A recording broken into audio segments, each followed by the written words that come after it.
if you had the chance to watch sports, I'm watching the reruns right now of the old classic games, and that's fun.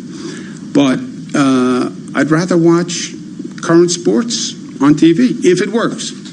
Governor, what about houses of worship, libraries, things same like that? thing. What's the schedule for them? There's a lot of clamoring about, especially worship. Yeah, it's the same thing. It's all, jammed boats, jammed temple, jammed churches, anywhere where you have the concentration and the density, the gatherings. That is the issue. The gathering is the issue. Remember what we learned, right? We've made mistakes, so let's not make the same mistakes twice. We had the first hotspot in the United States. The first, they called it a hotspot, before it was even called a hotspot. The first super spreader, before they even called them super spreaders, was New Rochelle, Westchester. How New Rochelle, Westchester? One person who went to a religious gathering and then a ceremony infected dozens and dozens. When they talk about the meat processing plants in the Midwest and the outbreaks in the meat processing plants, it has nothing to do with the meat. It's the fact that you had 1,000 employees, 500 employees. We have a situation in Madison County. You have a couple of hundred people, and you have one person who's infected, you have a problem. So they all come in that same category. Nobody can tell you when you'll be ready for that, but the answer is follow. The answer is everybody will know, because if you follow the numbers and you follow the math, you will watch that infection rate and you will see the trajectory of progress. It's that simple. They fall into in terms of those four phases for reopening. Do they fall into 1, 2, 3, or 4? Oh, that's on the website. Does anyone know what? It wasn't. I don't think houses of worship isn't on there. Robert? Houses of worship, as if you were just to open them up regularly with new guidelines, would fall in the last stage, because as the governor said, that's a mass gathering. The same thing with a stadium, the same thing with any situation where you have a lot of people together. Right? The question is whether or not you could do something less than that. But that's still an open question, is whether or not you can. It hasn't been determined whether it could be a small group, like 10, 15, 20 people? Right, not yet. I spoke to a nursing home administrator Friday who said they had no idea the state was sending them testing kits, and they were being told they had to pay for them themselves, went out, procured some on their own. What's the line of communication between the state and nursing homes in terms of how we're going to get these kits to you and how many you're going to get? Well, we're on daily communication. This scale of testing is new for everyone. Everyone is trying to figure out how to get tests, how to buy tests, how to get the testing kits, how to get the testing machines. Hospitals are doing that, labs are doing that, nursing homes are doing that, employers are doing that. So that is nothing new. We just worked very hard over the weekend, secured testing capacity from the labs, private labs, that will be set aside for nursing homes, and testing kits that we can procure and send to nursing homes to help them. Also remember, nursing home staff is a person. You could be a nursing home staff. Okay, go to a drive-in, go to the CVS, go to Rite Aid. There's a lot of places that you can now get a test. And we have many places that are underutilized, right? We have some drive-ins that can do 15,000 tests a day. They're only doing 5,000 tests a day. I mean, we work day and night to get this testing capacity up. We're not even using it right now. So you can say, if you're a nursing home, look, it's a operational pain. People don't want to get tested twice a day. I understand that. But we know that there's the ability, 700 testing sites around the state. You can go right now and you could get a test right now. Just go through a drive-in on the way home. I stood up yesterday, had it done, showed people how easy it was. I understand they don't want to do it, but these are senior citizens, and I want to be able to say on behalf of the state, we did everything we could. And testing twice a week of a staff member, I don't think is excessive. Well, why don't we do once a week? You do once a week, you take a test on Mondays. You got infected on Tuesday. So Tuesday, Wednesday, Thursday, Friday, Saturday, Sunday, you spread that virus in a nursing home. And then you found out a week later when you tested positive. You know how many people you could have hurt by then? That's why twice a week. Sir, take one more. You talk about how important it is to listen to experts here on this stuff. If you talk to the experts on nursing homes, they'll tell you before COVID-19, New York State had one of the lowest levels of care in nursing homes and some of the most lax enforcement by the state health department. So is the state not in some way to blame for what happened? Yeah, I don't believe that experts would say that. We have over 600 nursing homes. We've had one of the best nursing home systems in the country for a long period of time. You can always have people who say, well, you should do more. That always happens. And we are doing more. And by the way, now we're doing more. And they're complaining that we're doing more than any other state. You can't have it both ways, right? Given the outsized impact... Last question. Yes, ma'am. Given the outsized impact that some counties have on an entire region, has there been any thought given to publicly posting the county breakdown as far as the reopening metrics go? Because right now, those aren't available. And is there any more clarification you can give regarding how much time we need to wait between reopening phases? We've said 14 days is a general guideline, but depending on what the metrics show, maybe they might be able to open sooner. Can you elaborate on that? Yeah, 14 days is the guideline because it's basically the incubation period of the virus, right? It will show up in about 14 days. If a lot of people get infected today, there's then an incubation period, then there's symptoms or not. And then if all else fails, the way you see the increase is in the hospitalization. When the hospitalization rate goes up. But when the hospitalization rate goes up, they call it a lagging indicator. It really is telling you who got infected 2 weeks before. So when you wait for it to happen in the hospitals, you are behind the 8 ball. But you will see the infection rate every day. If the economic activity is increasing, but the infection rate isn't, and the hospitalization rate isn't, and the testing rate isn't, and the antibody rate isn't, then you could say we can get a little more aggressive and increase the rate faster. But it's a pure, and again, what's liberating here is it's a pure function of management of numbers. It's numbers, I want to lose 10 pounds. I'm going to try to lose 2 pounds a week. Okay, it's going to take me 5 weeks. Well, first week I did better. All right. So then you calibrate that way, right? This is just a mathematical calibration. And I want to keep it there because I want to keep it out of politics. I don't want to get into, well, people say you should open faster. People say you should open slower. On what basis? Where do you get that from? Well, I just think you could do it faster. On what basis do you think I could do it faster? Well, I think you should be doing it slower. On what basis do you think? It's not what I'm thinking either. Let's keep all our opinions out of it, and let's just look at the data. If the data says 14 days is the guideline, if there is virtually no increase in the indicators, could you argue you're doing better than anticipated and open faster? Sure you could. And that'd be a reasonable theory based on the numbers. But let's keep it on the numbers. Let's keep it on the facts, is all I'm saying.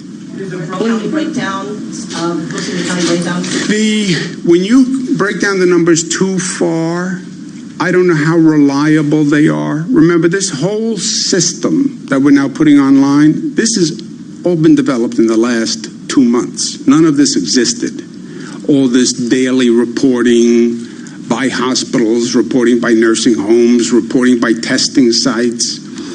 So the fear is if you get too granular in the numbers and the numbers get too small, I wouldn't really feel comfortable in their accuracy when you start disaggregating them.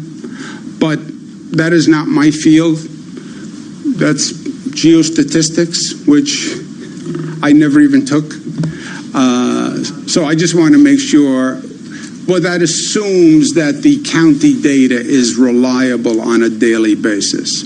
And as someone who knows what many of these counties are doing and how they're struggling, I wouldn't put it up and say it is reliable and I would count on any given day.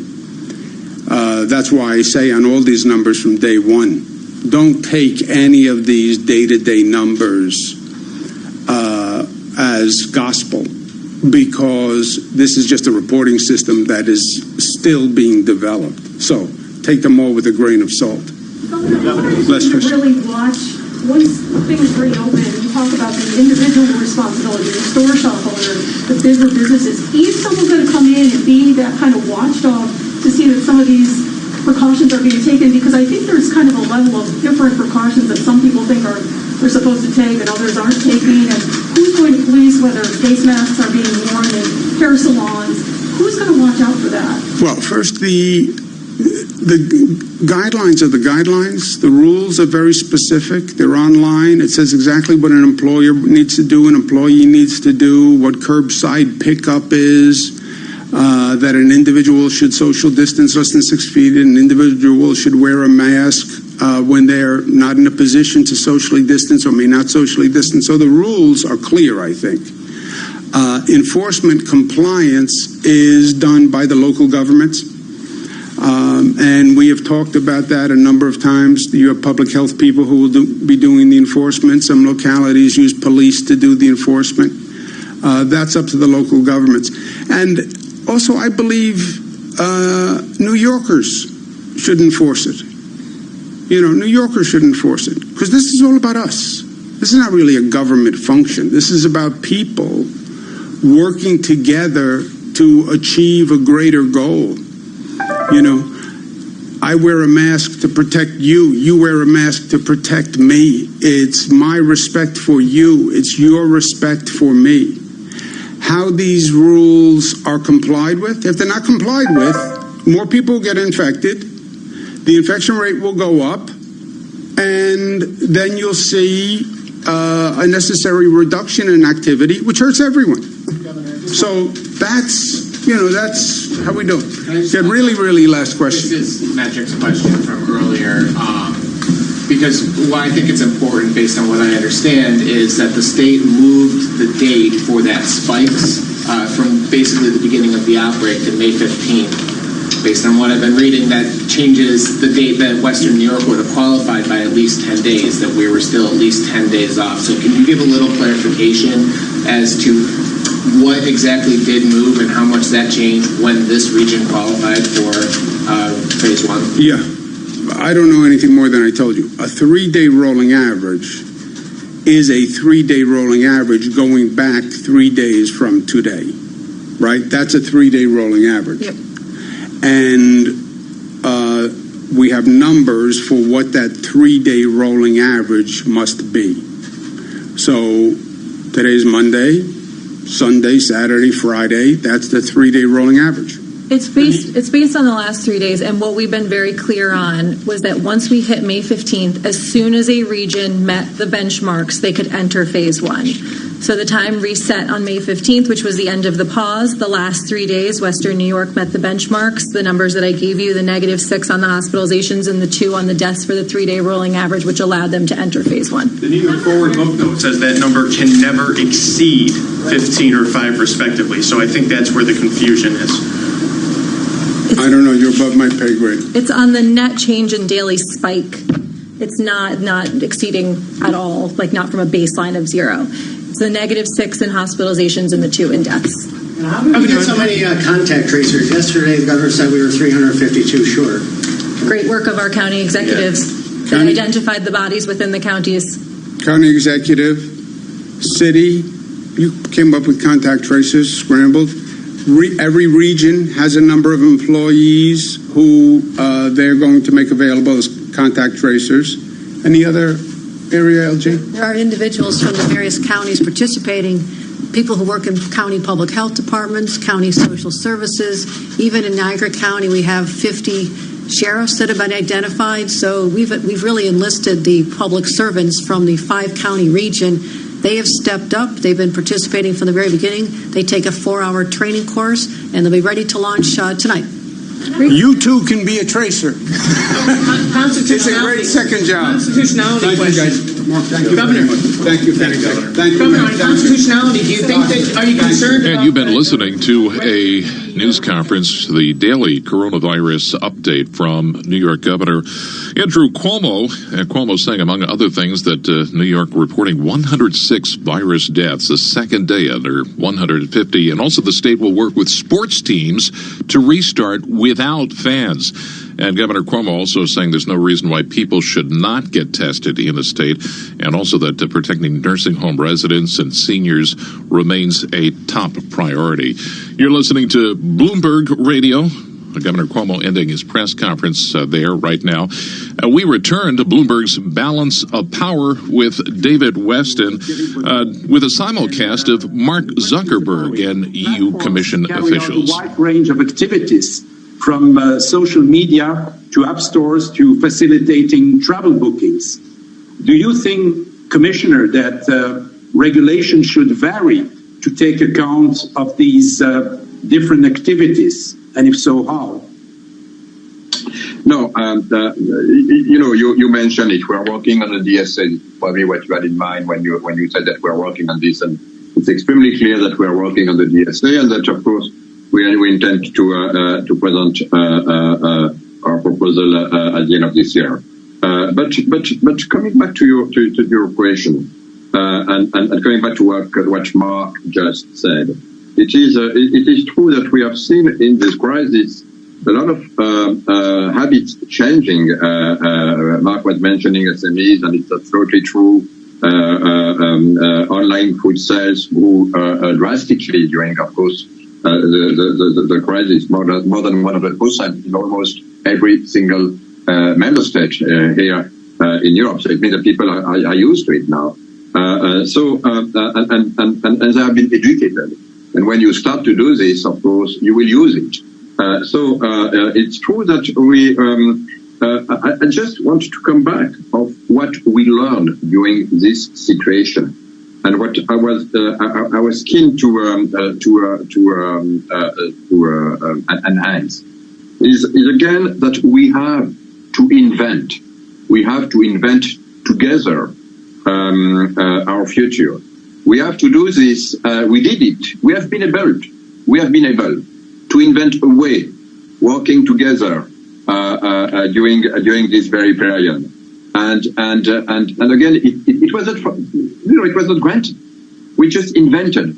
We were in contact, not every day, but at least every week, with all the platforms, explaining the problems that we had, finding solutions together, without any other concerns, but to be able just, to serve, just being able to help, without any other things behind the mind.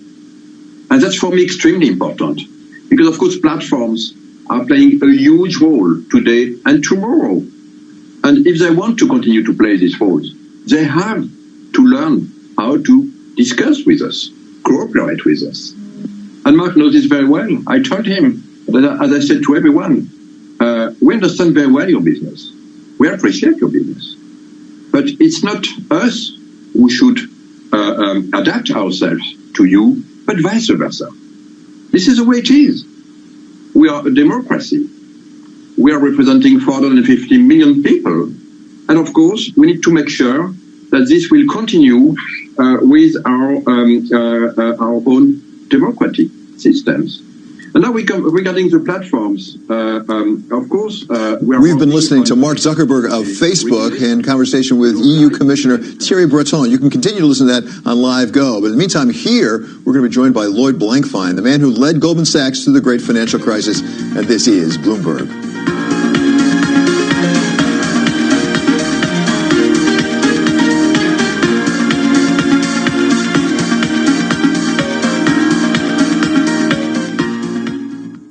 This is a Bloomberg Money Minute.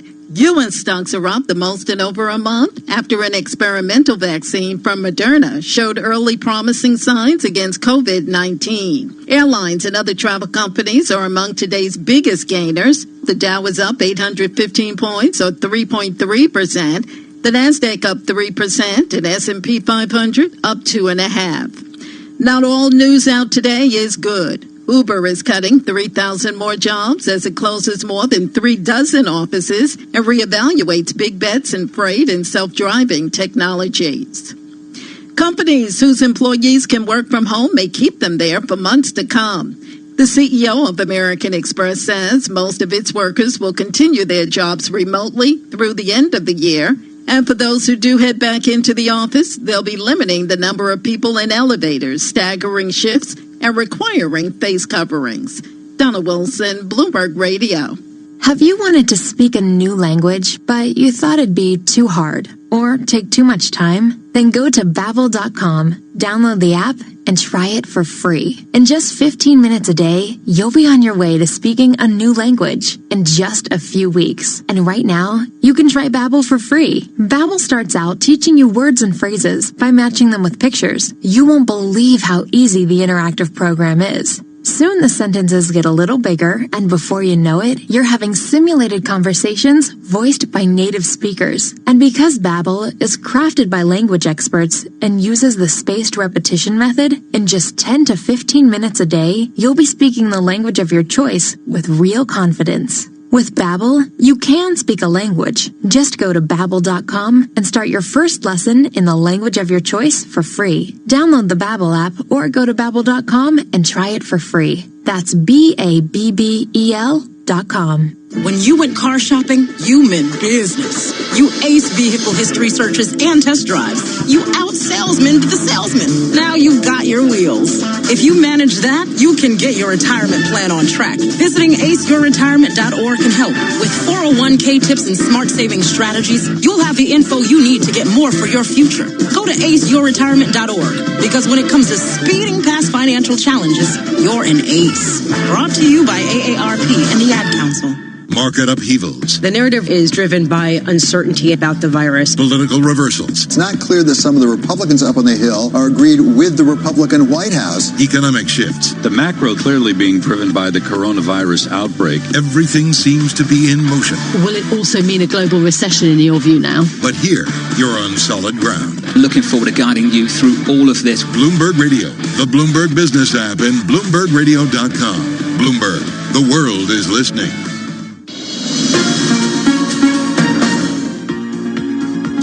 Welcome back to Balance of Power on Bloomberg Television and Radio. I'm David Weston. For 12 years, Lloyd Blankfein served as chairman and CEO of Goldman Sachs, and we welcome him now back to Bloomberg. So thank you so much for being here, Lloyd. When I would talk to you when you were at Goldman Sachs, you said what you basically did was assess risk and manage risk. So do some assessments of managing for us right now in this pandemic crisis. As you look at it, where do you think we might be misassessing the risk and or mismanaging it?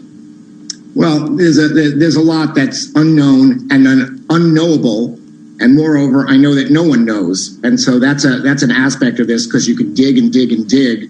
But basically, I think with this current moment, we're not so much in the realm of forecasting. I think we're in the realm of contingency planning, and I think one of those contingencies you have to plan for is, the surprise. Most of the time, in my former life, surprises were almost always bad surprises. Something would go wrong, and of course, we were so big and extensive, there's nothing that could go wrong anywhere in the world that wouldn't affect us. But I would say in this particular moment, and we're seeing a little bit of that today, the tail, i.e. the possibility of something highly improbable happening, could actually be good for the market. So somebody announces they're making progress with a vaccine. So it's a funny situation where if I was watching the news and something flashed on and there was some surprise coming, I'm actually looking forward to hearing it, whereas before it was almost always going to be negative. One of the aspects we're seeing in this is what appears to be a very difficult choice between, on the one hand, public health, safety, well-being, lives, and on the other hand, the economy. Do you think that we're striking that balance more or less the right way?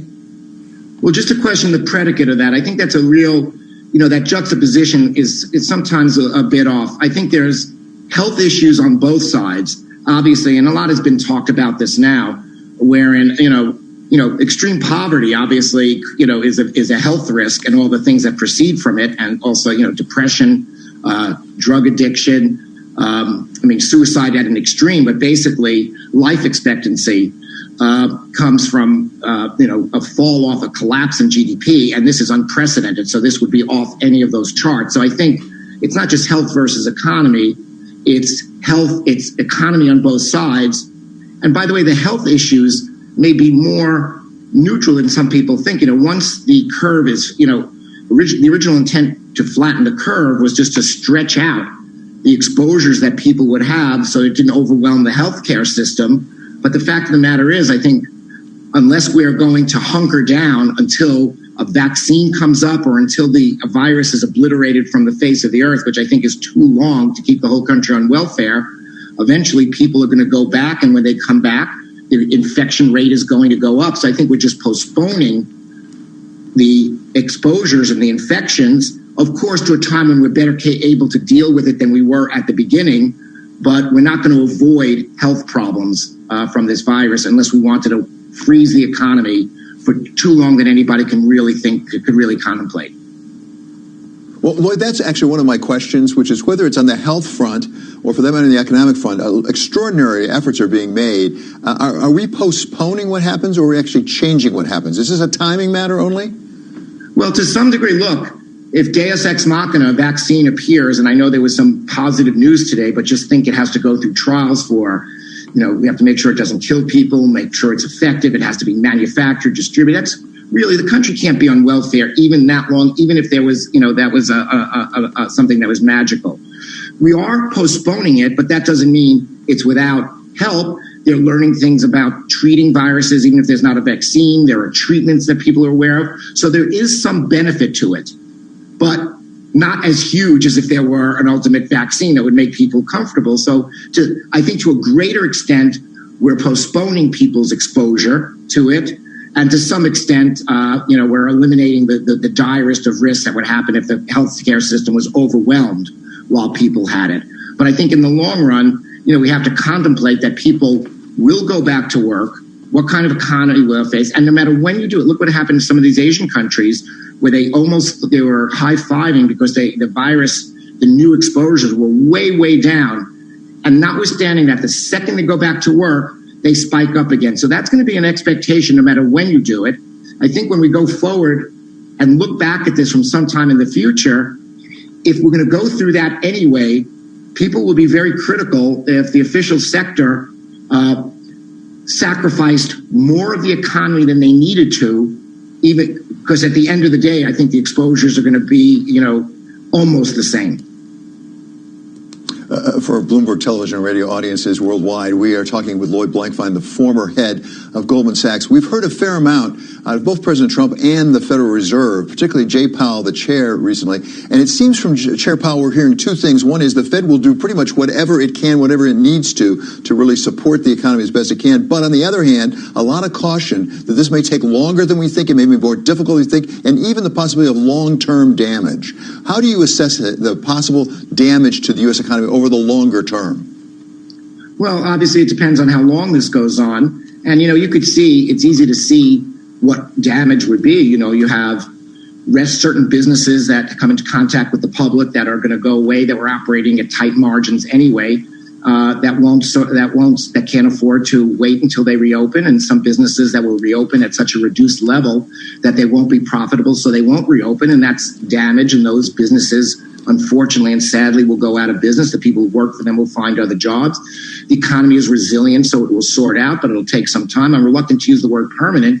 The economy will be changed, but we're all resilient, and it will come back. I think one of the things to consider is how long this goes on. I mean, I think the chairman and the Federal Reserve Board have done an extraordinary job, and of course, I want them to replace. It's not so much a stimulus as a replacement of lost, a substitute for what people would have earned, and try to keep it going. But one of the things that's on my mind is how long can you sustain that? You have if you have a $3 trillion grant, and I'm talking about the Federal Reserve now, and Congress's outright grants and loans. How long can you sustain? Can we have another $3 trillion round in 10 weeks? Another $3 trillion round after that? At some point, even if we wanted to do that, will other outside investors and central banks around the world continue to fund the compounding deficit that we're mounting? I think they're doing everything they can. They're doing everything they should. I applaud them in the fog of war to have been so coherent and so quick off the block, but I think it can't go on forever. Well, it raises the question whether, in fact, there might be some risk to the financial system itself. That was the big problem back when you were managing Goldman Sachs in 2008, 2009. Thus far, it hasn't been that big a problem, but now the Fed is starting to worry about things like commercial real estate. Do you see any risk on the horizon for the financial system? Look, anybody who says there's no risk on a horizon is crazy and blind. I'd say the financial, again, I'm not talking as an insider now, but as a pretty alert and attentive observer.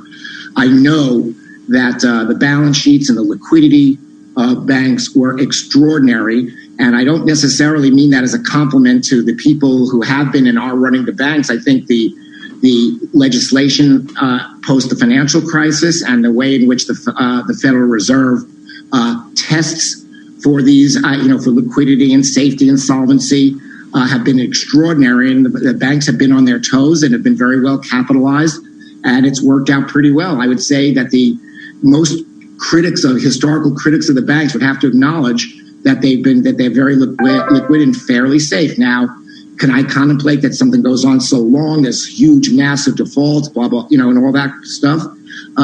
Sure. But I would say that on a list of 10 things to worry about, or even 25 things to worry about, I don't think that should be high on that. It should be on the list at all right now. So beyond the financial system overall, are the banks less attractive as an investment as they used to be? I mean, certainly we're seeing that in the airlines right now. We're seeing that in hotels. And you see things like Berkshire Hathaway trimming back on Goldman Sachs as well as JP Morgan in the investment. Are they a less attractive investment given this crisis? Well, I think historically the banks have been a bellwether for, the good and the ill of external events, because ultimately it's the, kind of the choke point for the financial system. So if people have bad credits, people worry that maybe banks' balance sheets are overstated because they really have bad loans that they're not, in other words, that's always the concern.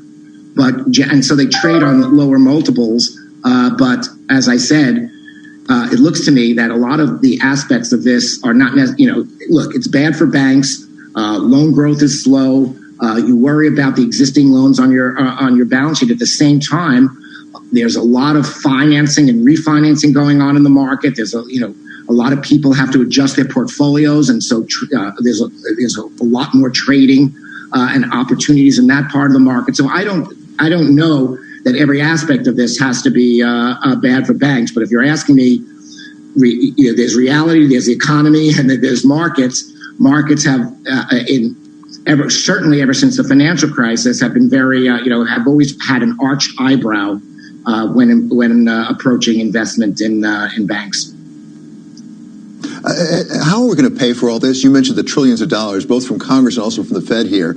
At some point, don't we have to pay for it? For example, do you agree with Larry Fink, who says we should be increasing corporate tax rates at some point to 29%? At the same time, Larry Kudlow at the White House is saying we should cut them to 10%. Are we going to have to increase our taxes at some point? Well, I think at some point revenue will have to be raised, but really the way we're paying for it is we're borrowing. And one of the most extraordinary things to me to try to explain, even to myself, is how willing people are and governments and foreign governmental institutions are to hold U.S. Treasuries. In other words, to lend to the U.S. Treasury for 10 years at 60 basis points. To a country with deficits as wide and growing wider as they are right now, and one wonders, 10 years from now, when you return those dollars to the lenders, what are those dollars going to be inflated, or what are they going to be worse? Are there people going to need to print money? And ordinarily, you would expect with the deficits this high, people would want higher and higher rates. And this goes to the benefits of the U.S. dollar being the reserve currency in which governments around the world have to hold their reserves. So if they have to hold their reserves in dollars, they buy dollar-denominated securities, and that helps fund our deficit. but we shouldn't let this go to our heads forever. I know there's a school of thought now that says you can run deficits and make them larger forever, but that only pertains while people are willing to finance, and who knows when that attitude changes, or when our investors in the U.S. paper decide they need to be compensated a lot higher for the risks they're taking. Lloyd, when you were running Goldman Sachs, you spent a lot of time with China, dealing with China.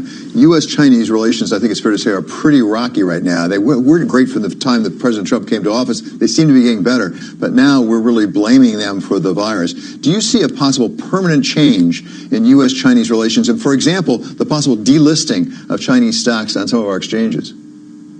Well, I mean, there's a lot of things. There's obviously a lot of elements that are being done here. The overall relationship is becoming competitive, and it's not somebody's creating that competition. The competition is occurring because China is a rising power and the U.S. is an established power, and China is elbowing its way into a space, and the U.S. isn't dying to move over, and that's happened, a lot of times in history.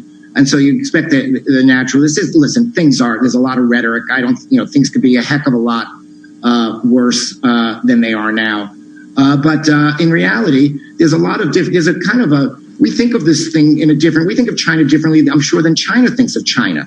We see the China that has a GDP almost the size of ours, and by some measures the same size as ours, growing us, but yet they have 4 times the population. And so if you're thinking about the country per capita, it's a poor developing country.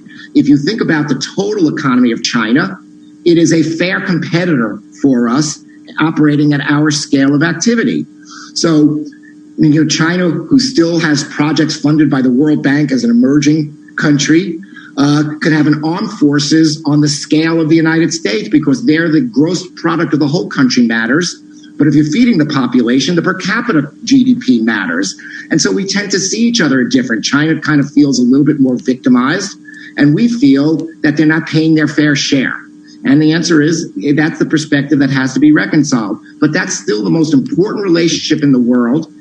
They have competed with us unfairly in a lot of ways, which they feel entitled to because they were a rising power on the way up. But we are saying now a new day has dawned, and so we have to compete on a level footing. And I think I understand their perspective, I understand ours, but we have to make that relationship work. And I'm not sad, and I'm glad in a way that we sort of put down the cudgel and are making them act, in a way consistent with the way we would have to act in the world. And so I thought that was a little bit overdue and necessary, but I still think preserving the relationship in a positive way is going to be essential for the world to come. So, Lloyd, finally, as I said, you spent a career managing risk. There's a lot of risk around right now. You might have a little spare time on your hands. Are you open to the possibility of maybe helping out a bit? For example, with the Biden campaign, we do have a presidential election coming up. Well, I have, I would help. Listen, I would help anybody. Given my busy schedule, I would certainly help. And look, I'm invested. I'm invested in the world. I mean, at this point in my life, I get up in the morning and I'm not reviewing the P&L of a particular firm or worried about moving this thing around or that thing around.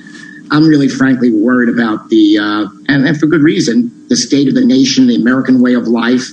I worry about it because of what the disease is doing, and I worry about it because what we're doing to ameliorate the effect of the disease. I worry about the disease and I worry about the cure at this particular time. And so I think times are rough. I have a lot of sympathy for the decision makers. Very easy to be a critic on the sidelines and say in hindsight, you should have done this or you should have done that because you won't be challenged later.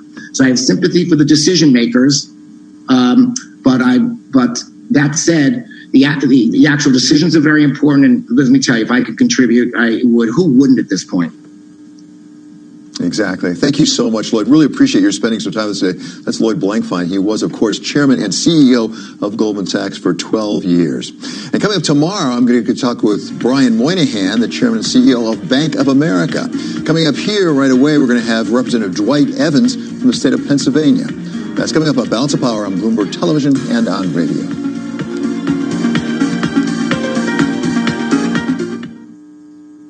In these times of loss and crisis, At George, we know there's nothing better than catching up with your mates. That's why we've invited Fern McCann over for a cuppa and a chat with some of her besties.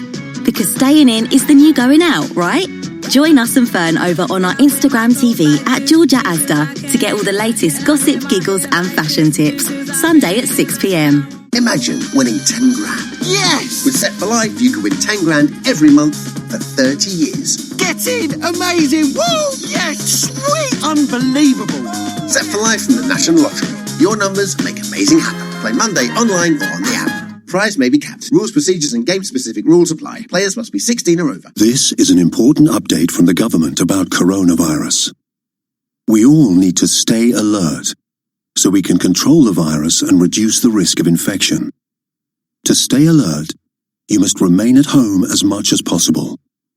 Work from home if you can. Limit your contact with other people. If you have to go out, keep your distance from others. 2 meters apart where possible. Continue to wash your hands regularly. Do not leave home if you or anyone in your household has symptoms. Stay alert.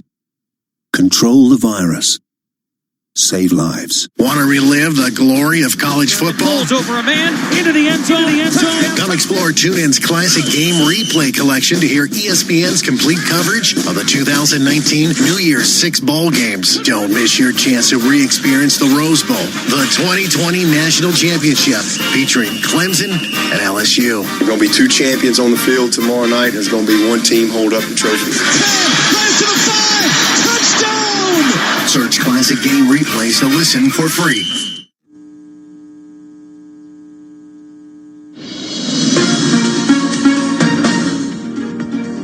Welcome back to Balance of Power on Bloomberg Television and Radio. I'm David Weston. Representative Dwight Evans, Democrat of Pennsylvania, represents a district in and around Philadelphia, and we welcome him now to Bloomberg. So, Congressman, thank you so much for joining us. As I look at these numbers, I'm struck by the fact that it looks like a third of the cases in all of Pennsylvania are in Philadelphia. Tell us about the situation in your home district. Well, right now, David, kind of waiting for the governor has a system with a green light, red light, blue light, that goes across the system. And basically, Philadelphia particularly is still pretty much shut down.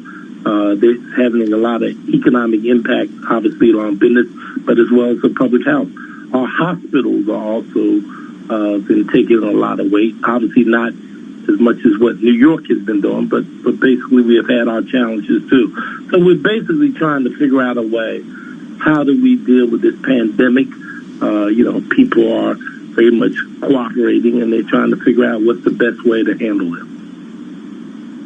And is there pressure within your district from your constituents to get back to business, basically get back to work? Because a lot of people are out of work. Well, there's no question that is a factor, but also the larger factor is about the health issue, the issue around testing. That's a huge issue. People have real uncertainty about this virus, and testing is a huge issue. They're very much concerned about, do they go back to work? Do they stay at home? So they're somewhat torn. Where are you on the curve? We all talk about flattening the curve, turning the curve back down around. Are the number of cases, the number of deaths coming down in Pennsylvania and specifically in your district? It's sort of holding, I would say to you. Obviously, Philadelphia, more so than any other part of the state, is greater in the region that I'm in.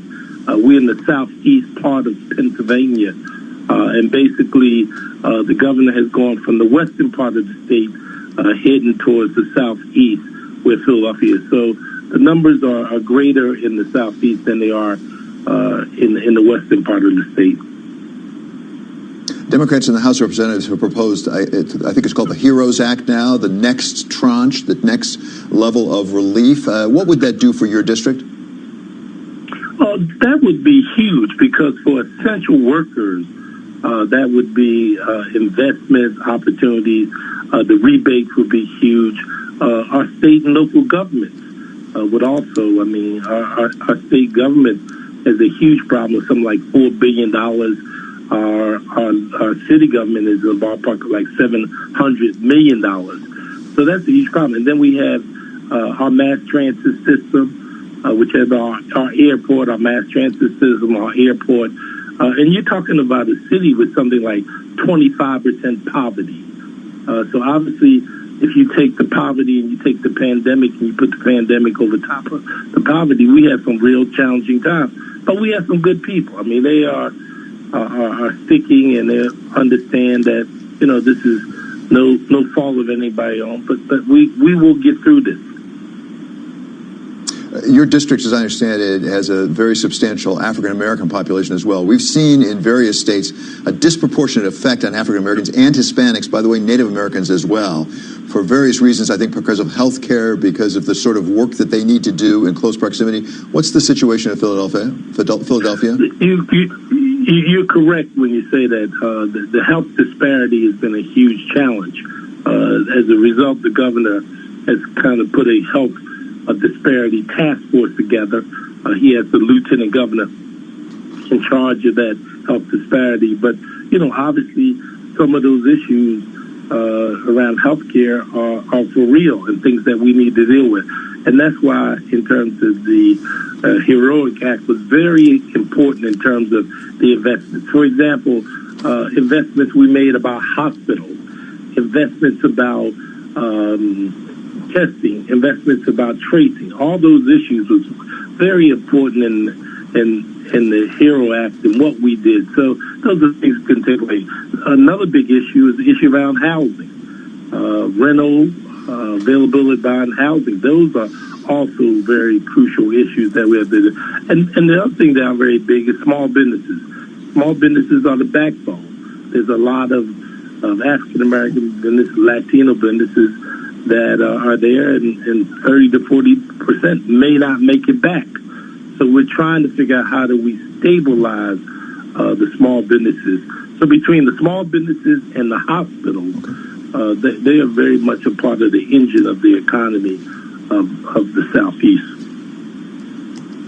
So, Congressman, as we take a look at this proposal out of the Democrats, the Republicans, at least some of them, I should say, seem to be in no big rush. Do you have a sense of whether that logjam might get broken and when? Well, I think that, I don't have an idea, but I think that's unfortunate. Look, if you go by the chairman of the Federal Reserve, when he said it correctly, he understands how difficult it is, but these kinds of investments are needed. I mean, the chairman of the Federal Reserve said that. And I don't think we can afford to wait or be patient, because I already told you about the issue about homelessness, the issue about food banks, things of that nature. I don't think we can afford to wait. And I think that we're at a critical point where, we did well with 4 packages. It'd be ideal if we work together and get this done. So I don't think we have that luxury of waiting based on where our economy is. And I agree with the chairman of the Federal Reserve and what he has stated, because the longer we wait, the more damaging it is to our economy. You mentioned the earlier packages that have already gone through. I understand you think it's really critical you have this next one as well. But with the ones that have gone through before, as far as you can tell, did they go to the places in your district where help needed to be gone? Well, the PPP, it started out, we had to make some adjustments to it. We got CDFIs involved, we got minority business organizations. We're trying to get to the small businesses and to make it more accountable.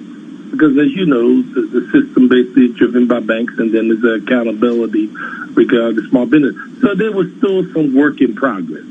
It wasn't perfect, but it did do some things. But we got some more work. Look, ideally, we have to address the public health issue. We got to address that. That in return will be in conjunction with the market. That's the only way that I think we're going to address this issue, is unless we address that public health issue. Okay, thank you so much, Congressman. Really appreciate it. That's Congressman Dwight Evans, Democrat of Pennsylvania. That does it for the first hour of Balance of Power. We'll continue in the second hour over on radio, where we'll talk with Dr. Walter Orenstein. He's the former head of CDC's immunization program. We're going to talk to him about that Moderna possible vaccine. That's coming up for the second hour. Thank you for joining us for the first. I'm David Weston, and this is Bloomberg.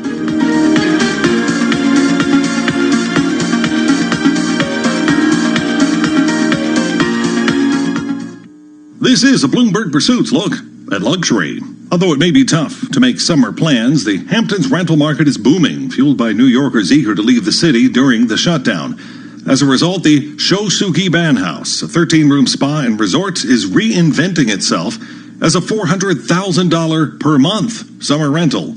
Each nearly new suite has a garden patio, a gas fireplace, and a soaking tub.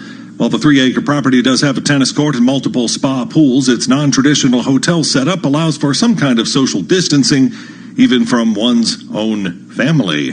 With governments looking to recoup the economic costs of a virus that's heightening global concerns over inequality, COVID-19 has created unexpectedly complex tax situations among the super rich, stranded around the world and across U.S. state lines. Stuck in London or New York too many days instead of Spain or Florida, and you can get counted as a resident. Someone, after all, has to pay for all of this. I'm Andrew O'Day, Bloomberg Radio. There are times when you have to go it alone, but these should not be those times. Would the medical crisis in any other central bank execute? Bloomberg Surveillance with Tom Keene and Jonathan Farrow. Walk me through the dynamics that are going to shape the euro in the coming months. Weekday mornings at 7 Eastern. Do we have the ability to coordinate with this virus? On Bloomberg Radio, the Bloomberg Business app, and BloombergRadio.com. When things move this quick, the things break. Bloomberg, the world is listening. Hi, it's Olivia Munn with my shelter pets, Frankie and Chance. Say hi, guys. When I adopted them, I discovered that they both have incredible personalities. Chance's sole purpose in life is to love and to be loved. Frankie is a little bit of a scoundrel and always entertaining. They're a little bit of a lot of things, but they're all pure love. Adopt pure love at theshelterpetproject.org. Brought to you by the Ad Council, the Humane Society of the United States, and Maddie's Fund. Asset managers who seize change to launch new strategies, add distribution channels, or exploit new technology to re-engineer the investor experience are often rewarded. However, in an industry paralyzed with complexity, few act with agility or decisively. Few run their businesses strategically, yet the most competitive managers in the market know with the right partner and a flexible operating system, you can. Go boldly toward change with SEI Investment Manager Services. I'm Steve Meyer, president of SEI's Investment Manager Services. At SEI, we understand the emerging forces that will define success for asset managers and what firms will need to compete tomorrow. That's why we continually optimize SEI's global operating platform. If your business requires greater agility, our advanced technology, integrated best-in-class systems, and multi-asset expertise can be your catalyst for business transformation. With SEI Investment Manager Services, you lead the charge in a competitive marketplace. Learn more at SEIC.com/seize change. From the financial capital of the world, 24 hours a day at Bloomberg.com, on the Bloomberg Business app, and on Quick Take by Bloomberg. This is Bloomberg Radio. From Bloomberg World Headquarters, I'm Charlie Pelleton. Monster rally underway on Wall Street. Stocks now at the highest since early March after promising early results for an experimental vaccine. Sparked speculation economies could snap back quickly. Right now, we have got the S&P 500 index rallying 86 points, up by 3%, now at 2950. The Dow is up 831 points, higher by 3.5%, and NASDAQ is up 209 points. That is a gain of 2.3%, bringing NASDAQ's year-to-date gain now at 2.8%. 10 years down 18/30 seconds with a yield of 0.70%. Gold is down 0.7%, now at 17.31 the ounce. A major rally underway for crude oil as well. West Texas Intermediate crude surging 8.9%, up 2.62 a barrel. WTI now at 32.05. An experimental vaccine from Moderna is showing promising early signs that it can create an immune system response in the body that could help fend off the new coronavirus, according to a sampling of data from a small first human trial of the inoculation. Moderna shares, they're up now by 24.5%. Chinese oil demand is all but back to levels seen before Beijing imposed a national lockdown to fight the coronavirus outbreak. As I mentioned, crude West Texas Intermediate up now by 8.6%. Among some of the oil companies, ExxonMobil up 7.1%. British Petroleum, the American ADRs, up 8.7%. EOG Resources up 7.5%. And Pioneer Natural Resources up by 10%. Recapping, the S&P up 88, higher now by 3.1%. And now let's take a look at what else is happening with commodities. And here's Bloomberg's Renita Young. Yes, crude oil demand in China returns to near pre-coronavirus levels. Traders and executives said Chinese oil use is at 13 million barrels a day, just shy of the levels of a year earlier. Output curbs continue in the U.S. and elsewhere. And gold pairs gains as equities rally on coronavirus vaccine hopes. Renita Young, Bloomberg Radio. 102 on Wall Street. Time now for the Market Drivers Report with a focus on American depository receipts. And here is Dave Wilson. Thanks, Charlie. ADRs are rising more than U.S. shares. The S&P ADR index is up 3.6%, and the S&P 500 is higher by 3.1%. Now, energy companies' ADRs are climbing along with the price of oil. You already mentioned BP, Charlie, and Class A ADRs of the UK's Royal Dutch Shell are up 8.9%. France's Total is up 9%, and Brazil's Petrobras up 10.5%. China's Alibaba Group Holding has advanced 4.8%. The online retailer will become eligible for Hong Kong's benchmark Hang Seng Index because of proposed rule changes. The shift will affect about $30 billion in funds that track the index. And Ireland's Ryanair has risen 14.5%. The carrier's loss for the fiscal fourth quarter was narrower than analysts' average estimate in a Bloomberg survey, and sales beat projections. Ryanair borrowed about $725 million from a UK government loan program. And China's GSX Tech Edu has lost 6.8%. The online tutoring company was the subject of a critical report by short-selling research firm Muddy Waters. The call followed a similar one by Citron Research last month. Charlie. All right. We thank you very much, Dave Wilson, tracking those ADRs. Recapping on the equity numbers, big gains to the upside. S&P up 3.1%, NASDAQ up 2.4%, the Dow up 3.6%. I'm Charlie Pellet. That is a Bloomberg Business Flash.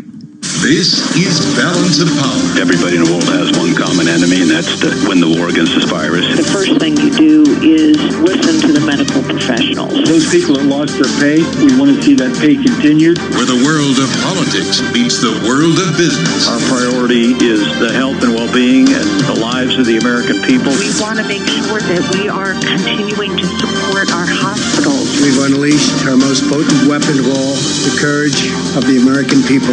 Balance of Power with David Weston on Bloomberg Radio. Hopes rise on news of a promising vaccine candidate from Moderna. Restaurant industry leaders meet with President Trump about the damage COVID-19 has done to their industry, and multinational companies brace for increased trade and investment barriers in the wake of the pandemic. From New York, welcome to the second hour of Bloomberg Balance of Power. I'm David Weston. President Trump has said that one consequence of the pandemic should be companies rethinking their supply chains, bringing back manufacturing to the United States, and particularly avoiding China. We welcome now Hugh Welsh, DSM America President and General Counsel. DSM is a Dutch-based multinational involved in health, nutrition, and materials. So, Mr. Welsh, thank you very much for joining us. There's this study out, there's a survey from the Global Business Alliance, basically saying that 77% of its members think that the U.S. is actually going to put up more protectionist barriers. Do you see evidence of that? Sure. I mean, we hear continued rhetoric out of the White House, as you just mentioned, concerning moving supply chains out of China or creating incentives to move manufacturing back here to the United States. So I don't think it should come as a surprise that you hear from a lot of global business leaders that this is a trend that had already begun before the pandemic that is certainly beginning to accelerate as we manage this pandemic. Is it limited to the United States, or do you see it also evidence elsewhere as well? Because the survey seemed to suggest that CEOs think that it may come up elsewhere. Yeah, I think it's a little bit louder here in the United States, but you do see it elsewhere. You've seen a similar rhetoric come out of China, out of India, certainly in the EU. As a consequence of managing the pandemic, there were a lot of concerns raised by member states around where the manufacturing of PPE, drugs, medical equipment should take place. Also, is it sort of universal, or is it more targeted to certain countries? I mean, there's a lot of talk here, particularly about supply chains, about personal protective equipment coming from China, and the fact that we should have it more diversified. Is it particularly directed at China and maybe some other countries, or is it just anything outside of your own country? I think initially there was a lot of focus on China, as a lot of this material was manufactured there. And I think a lot of the countries in the West found themselves shorthanded and caught a little off guard. And they don't want to find themselves in that situation again. But I think it's now become something that's being used as air cover to achieve political goals, where you see different politicians from respective countries using this pandemic and using the justification of, for lack of a better word, repatriating the manufacture of these materials as a means by which to create more incentives, more trade protectionist schemes to keep or bring back manufacturing to their own countries. Well, you make a good point that before there was a pandemic, before we even had thought about coronavirus, there were various countries, not just the United States, where there was some, pulling back from globalization, I guess is the way I'd put it. I mean, goodness sakes, Brexit in some sense was that in and of itself. So is this changing what's happening or just accelerating it? I think it's an acceleration. I'm a firm believer that whenever you get hit with a disruptive crisis, all those trends that were already underway become accelerated a great deal. And we've seen that with the work from home. We've seen that with digitization. I think we're seeing that as well with respect to protectionist trade talk, things of that nature. Is there a difference when it comes to regions? Because there's some suggestion companies may be more inclined to stick within the region as opposed to going global. Or is it just anything outside your own borders? I think there is something to that regionalization aspect. One of the trends we even saw before the pandemic were a lot of multinationals were beginning to move some of their supply chains outside of China already. And that was really focused more on Southeast Asia, where they might be able to find better benefit with respect to labor costs and actually very rapidly growing markets. We saw that trend of manufacturing already beginning to move out of China. I think you might see an acceleration of that to the Southeast Asia region rather than other places, really because of the pandemic. So apply this to the here and now and more specifically to DSM. How is it affecting your business? What are you seeing, first of all, from the pandemic overall? How is that affecting your business? Yep. Well, I mean, the majority of our business is in nutrition, so we make the letter vitamins you're probably familiar with, like C, A, vitamin E, and that finds its way into both animal feed as well as human nutrition products, and that business is still doing pretty well. Folks still have to eat when there's a pandemic. A lot of our products are used to make consumer packaged goods, which folks are finding on more and more on store shelves today. Parts of our business, which could be in engineering materials or in floor coatings, are struggling a little more. And that's a consequence of some of the shutdown in production in automotive and electronics and elsewhere. We're really focused on trying to maybe share some of the good fortune we've had on the nutrition side in the communities where we live and we work. So we've spent a lot of time, sharing PPE with first responders, with hospitals, people like that. Sharing immunity sticks, which are special blends of vitamins and zinc with first responders and our own employees to help improve their immunity.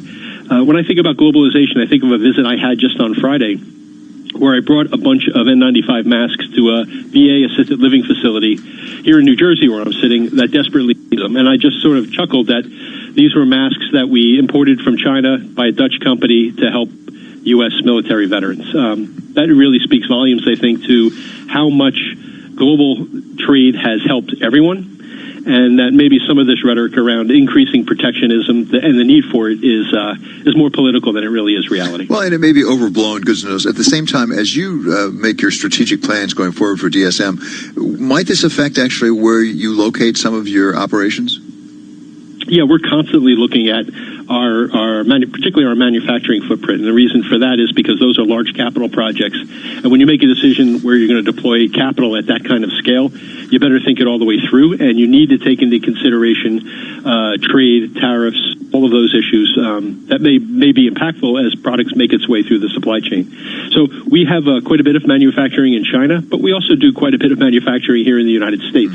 We have 38 sites in North America and some very large manufacturing here. So we're comfortable, I think, at the moment with the way our supply chain is set up, but it's something we're looking at all the time.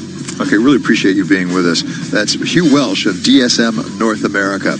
Coming up, the ways in which the pandemic may not have changed things quite as much as we might think. John Authors of Bloomberg is here to explain why that might be. He's got a fascinating piece on the Bloomberg today on this subject. That's coming up next on Balance of Power on Bloomberg Radio. What began in China has expanded worldwide. Is it China that's going to lead that consumer recovery? What have we learned? I'm curious as to what you're monitoring most closely in the news flow. What can we predict? Are you seeing a time when you can expect recovery in global travel? Bloomberg Daybreak Asia. If people realize that those numbers are going to get a lot worse. Tonight at 6 Eastern on Bloomberg Radio, the Bloomberg Business app, and BloombergRadio.com. Bloomberg, the world is listening.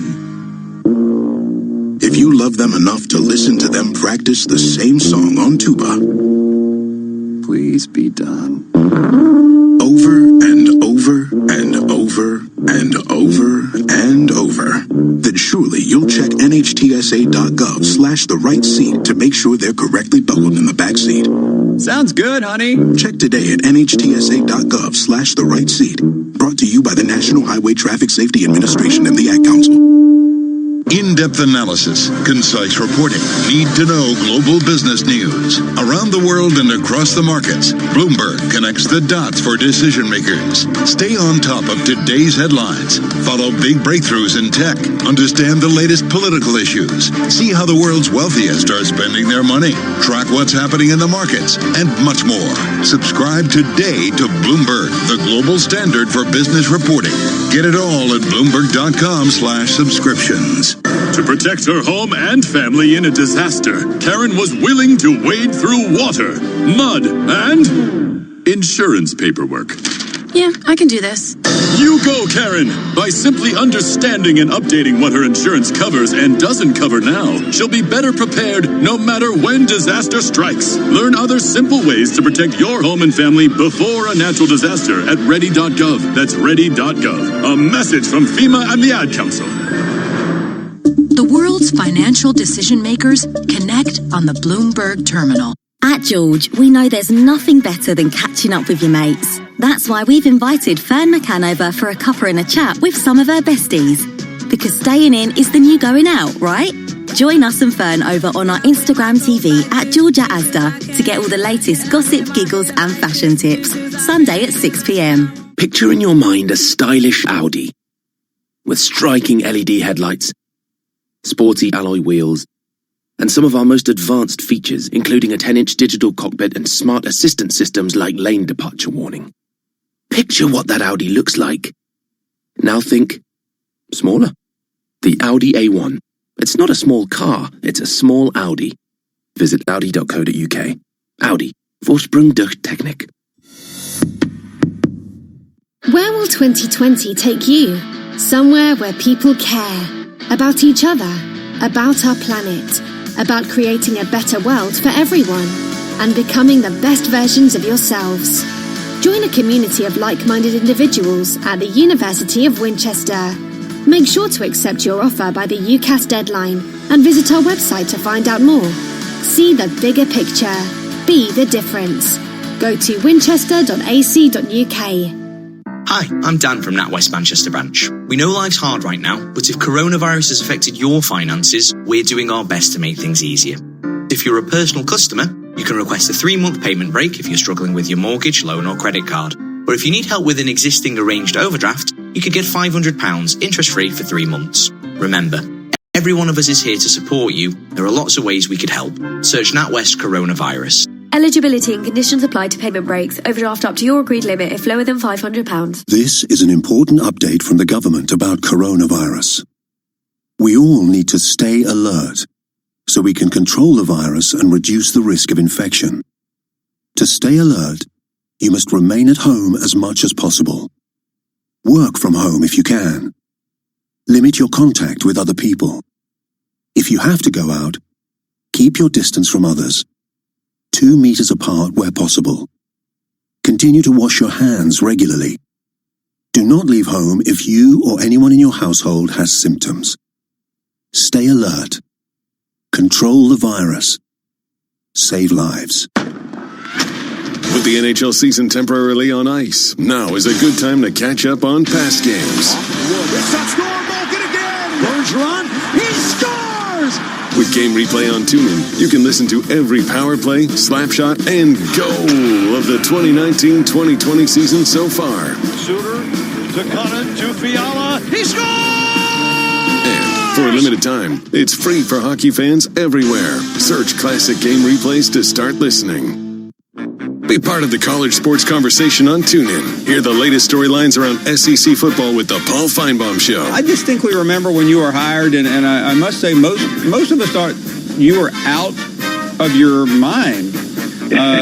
Giving up, I wouldn't call it a cush job because you were traveling across the country. Get your college hoops fix with college basketball talk on NBC Sports. Headed by Shabazz Napier, that also included Amita Brima, who is in and around the NBA ranks right now, and DeAndre Daniels, who was the 37th pick in the 2014 NBA draft. So my question to you is...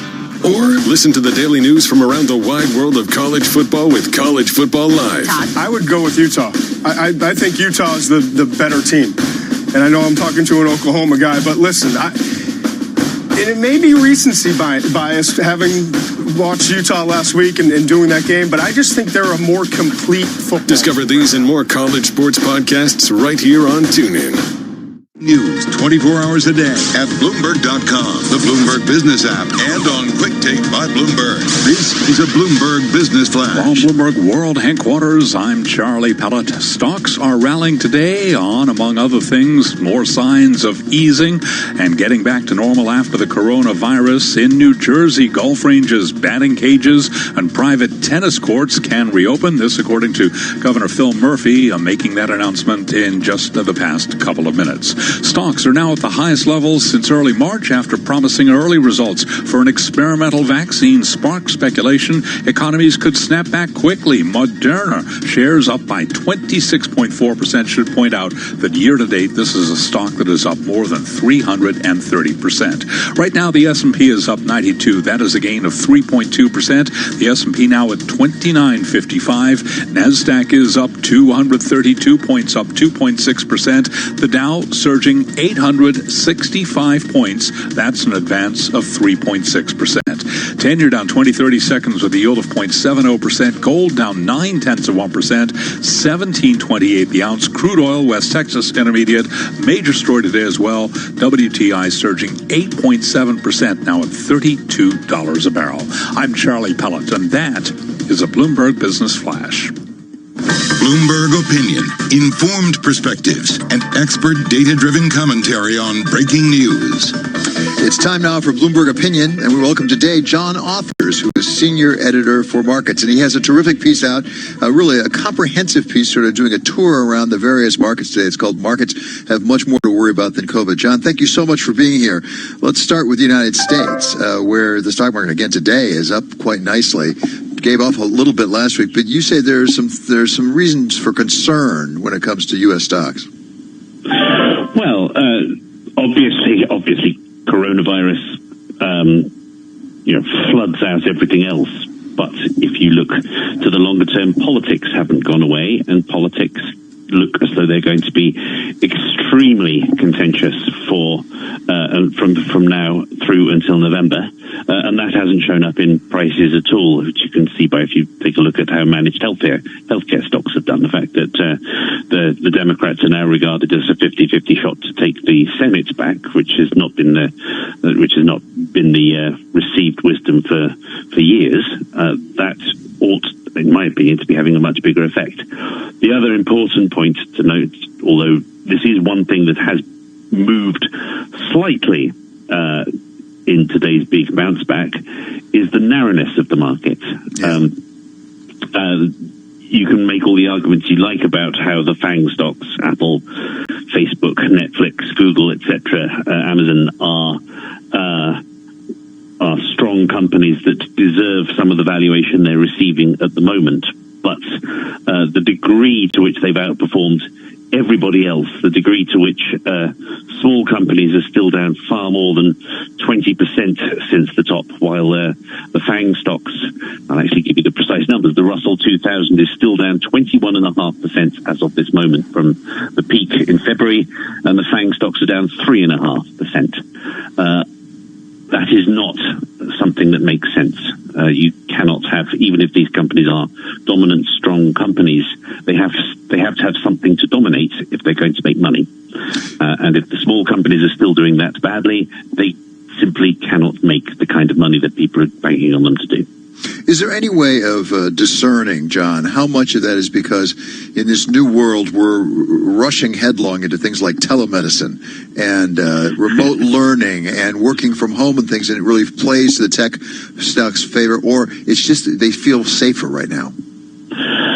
Both of those things are true. There is certainly a perception that those tech stocks are to some extent beneficiaries of the lockdown, that particularly Amazon and Netflix, for obvious reasons, will outperform. They may not necessarily do better in absolute terms, but they would outperform more the longer the lockdown went on. I think that does make sense.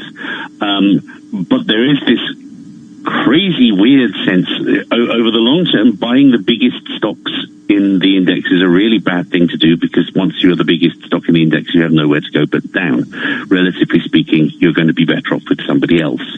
The fact that there is so much perceived safety in these stocks that people are putting so much money into them, given the kind of political opposition that some of those companies have managed to kick up for themselves, and given the degree of economic uncertainty, is very strange. Even if you do get a rebound, and there's reason at the margin to have somewhat greater hope for a big rebound today than there was before, although it still strikes me as overdone. But plainly, I want there to be a vaccine as much as anybody else, don't get me wrong. If there really is a vaccine and we don't have a second wave, and this really is over by the fall, then all these industrial companies and banks that are on horribly low valuations at the moment are going to be so much better than FANGs. No question. Why would you buy the FANGs at this point? Ultimately, it just doesn't, internally, it doesn't make sense the way the US stock market is behaving. So finally, John, if you want to talk about cheap hot, let's go over to Europe, because you make a fascinating point here. The UK left, in part because they thought they could get trade deals. That doesn't seem so easy, but in part because they thought Europe couldn't get its act together. It was kind of right about that one. Yeah, exactly. This is the ironic thing. Both sides in the Brexit debate were correct. The EU is an appallingly flawed institution, and coronavirus has attacked it at just its weakest points. It's affected the weaker economies in Europe and shown that the other economies aren't prepared to step in and help them out at this point. Not necessarily saying they should be, but the logic of the Eurozone is that they have to if the Eurozone is going to subsist. Meanwhile, Britain says we can do better with a trade deal with people outside of this huge economic bloc, which is just 17 miles across the English Channel away from us, just as the world enters this period where globalization is in retreat, where every country is trying to develop more in itself and not want to rely so much on imports from other countries. The absolute worst time for a country to leave a nearby strong trade bloc and try to make new friends elsewhere. So both sides were completely right. That's right. It was a bad idea to be in the EU, and it was also a terrible idea to leave it. Both sides completely right. Unfortunately. Not to the benefit of either, unfortunately. Thank you so much to John Authers. It's always a treat to have John Authers on. You can read more on this and other stories from Bloomberg Opinion at Bloomberg.com/opinion and on the terminal by typing in OPIN GO. Coming up here, President Trump is going to meet today at the White House with leaders from the restaurant industry. We talk with Sean Kennedy of the National Restaurant Association about what the president will likely be hearing from those leaders. That's coming up on Balance of Power on Bloomberg Radio.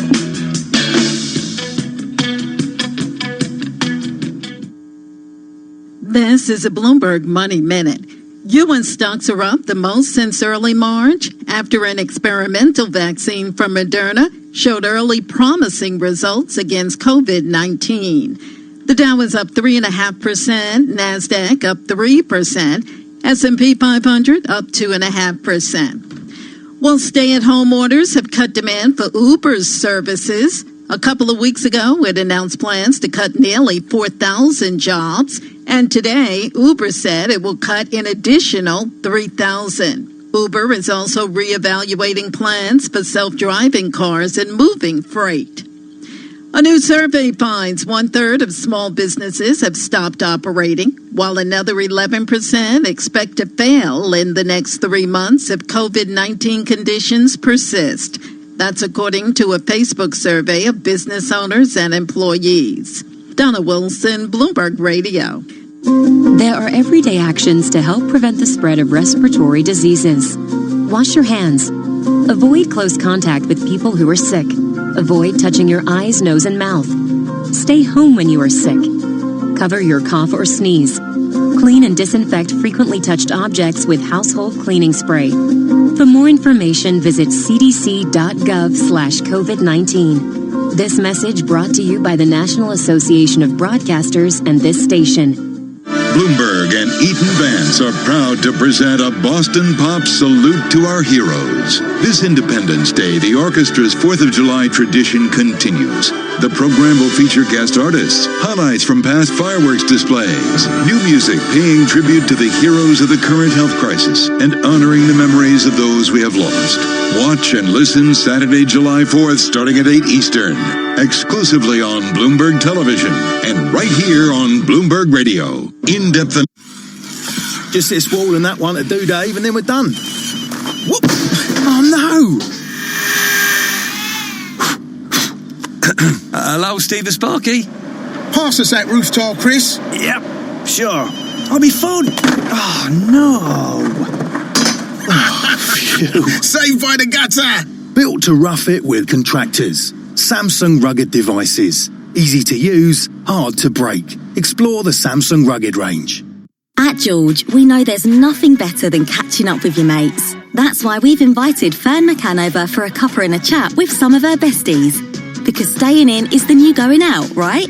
Join us and Fern over on our Instagram TV at Georgia Asda to get all the latest gossip, giggles and fashion tips. Sunday at 6 p.m. Imagine winning 10 grand. Yes! With Set for Life, you could win 10 grand every month for 30 years. Get in! Amazing! Woo! Yes! Sweet! Unbelievable! Set for Life from the National Lottery.